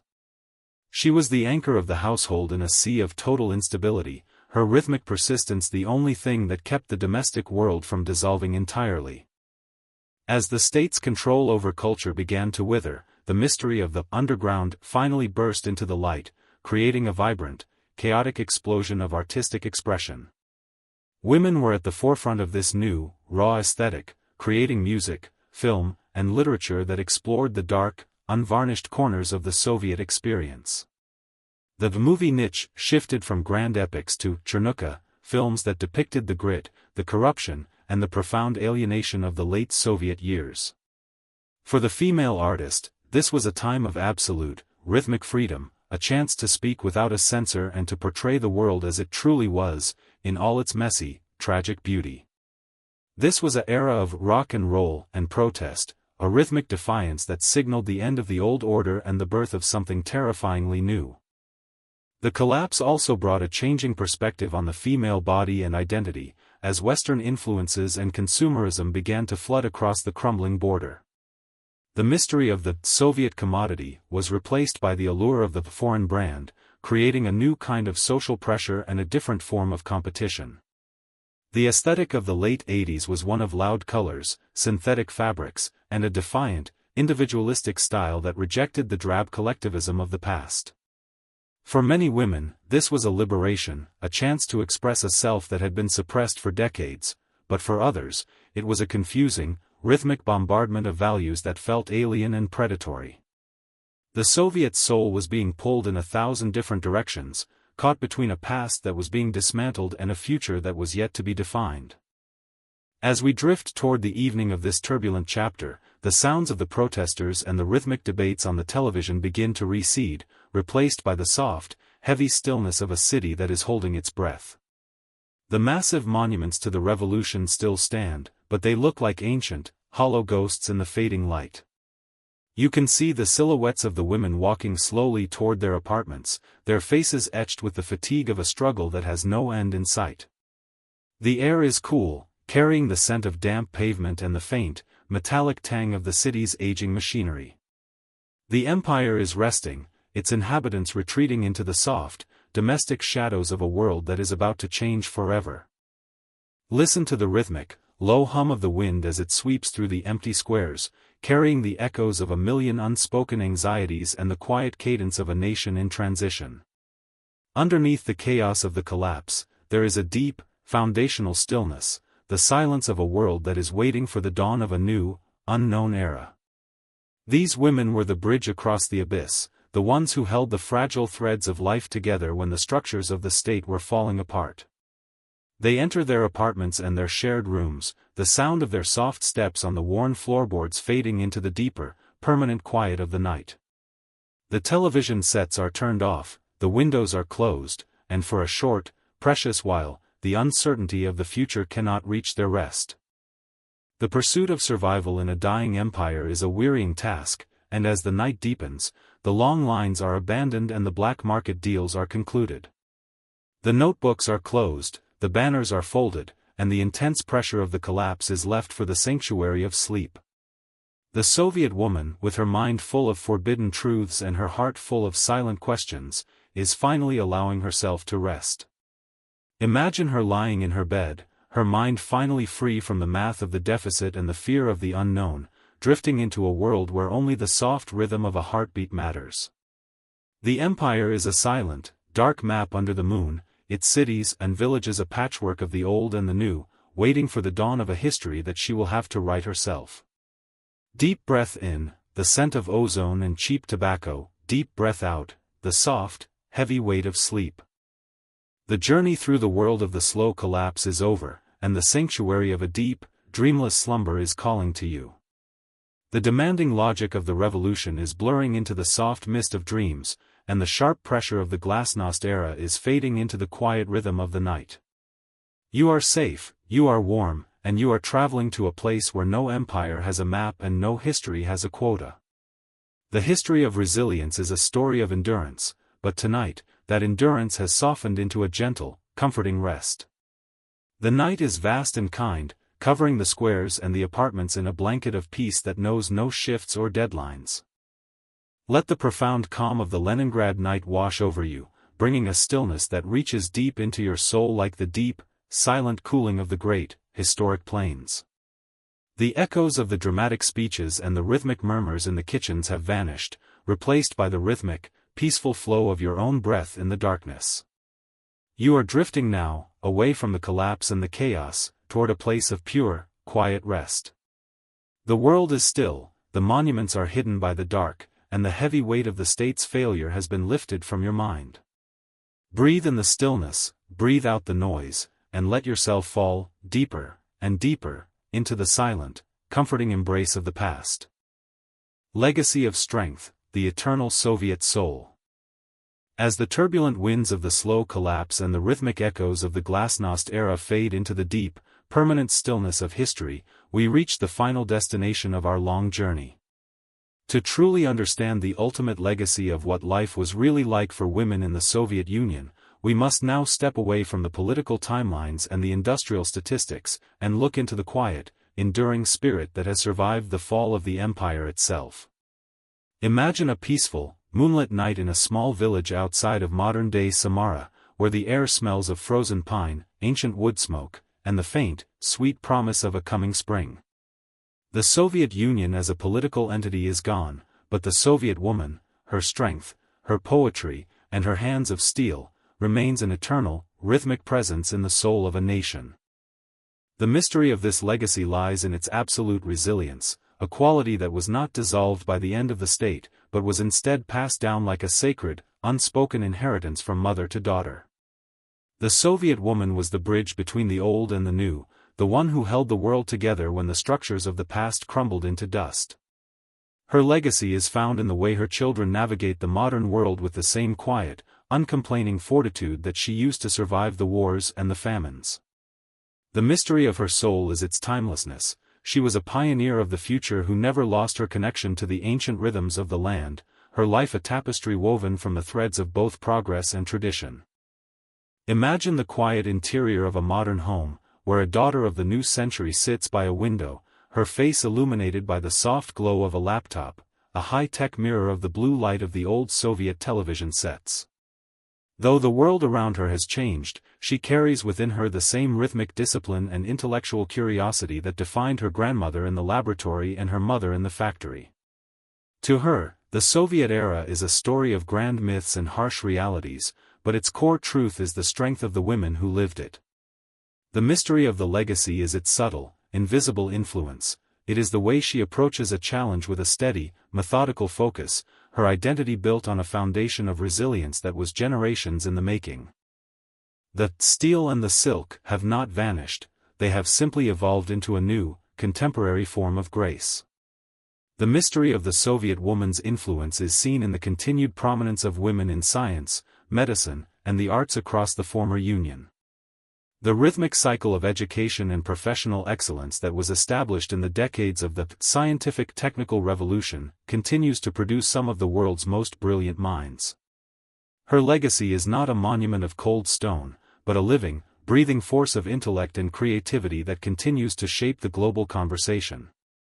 She taught the world that a woman could be a soldier, an engineer, a cosmonaut, and a poet, all while maintaining the delicate, rhythmic heartbeat of the home.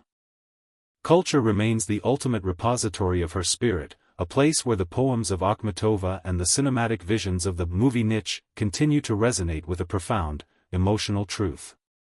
The mystery of the Soviet soul is its depth, a landscape of the heart that was cultivated in the shadows of great struggles and even greater aspirations. As the history books are rewritten and the statues are moved to museums, the stories of the ordinary women, the ones who stood in the bread lines, the ones who edited the film reels, and the ones who whispered prayers in the dark, remain the true heart of the narrative. Theirs is a story of quiet heroism, a rhythmic persistence that refused to be silenced by the noise of ideology or the chaos of collapse. As we drift toward the final evening of this entire series, the sounds of the great industrial cities and the echoes of the historic parades all recede into a single, profound silence. The vast map of the former empire is resting under a blanket of snow and moonlight, its cities and villages quiet and still. You can see the silhouette of the eternal woman walking slowly through the mist of time, her shadow a long, rhythmic pulse against the backdrop of the stars. The air is cool, carrying the sense of all the chapters we have shared, the lilacs of Moscow, the ozone of the space race, and the dry dill of the village kitchen. The journey is complete, leaving behind a deep sense of peace and a profound respect for the strength of the human soul. Listen now, to the deep, foundational stillness that covers the past and the present alike. Underneath this calm, there is a rhythmic, peaceful flow of breath, your breath, merging with the breath of history. These women were the guardians of life itself, the ones who ensured that the thread of humanity was never broken, no matter how harsh the winter or how long the war. They enter the sanctuary of memory, the sound of their soft steps fading into the deeper, permanent quiet of the night. The stories are told, the lessons are learned, and for a short, precious while, the world is at peace. The pursuit of understanding is a wearying task, and as the night deepens over the vast, historic expanse, the final pages of the script are turned and the lanterns are extinguished. The medals are tucked away, the film reels are stored, and the intense pressure of the history is left for the sanctuary of a final, perfect rest. The Soviet woman, in all her vibrant, complicated glory, is finally allowing herself to rest. Imagine her lying in the soft shadows of memory, her mind finally free from the math of survival and the demands of the state, drifting into a world where only the gentle rhythm of a dream matters. The world is a silent, dark map under the moon, its people quiet and safe. Deep breath in, the scent of history and hope, deep breath out, the soft, heavy weight of sleep. The journey through the lives of the Soviet women is over, and the sanctuary of a deep, dreamless slumber is calling to you. The demanding logic of the research is blurring into the soft mist of dreams, and the sharp pressures of the modern world are fading into the quiet rhythm of the night. You are safe, you are warm, and you are traveling to a place where no history has a burden and no soul has a limit.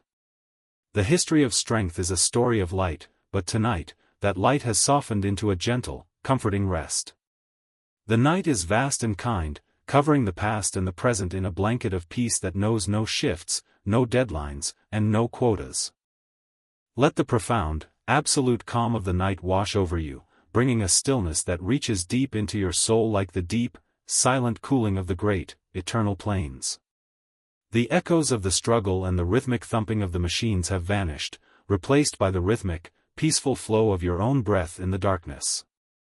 You are drifting now, away from the story and the state, toward a place of pure, quiet rest. The world is still, the books are closed, and the heavy weight of the journey has been lifted from your mind. Breathe in the stillness, breathe out the noise, and let yourself fall, deeper, and deeper, into the silent, comforting embrace of the past.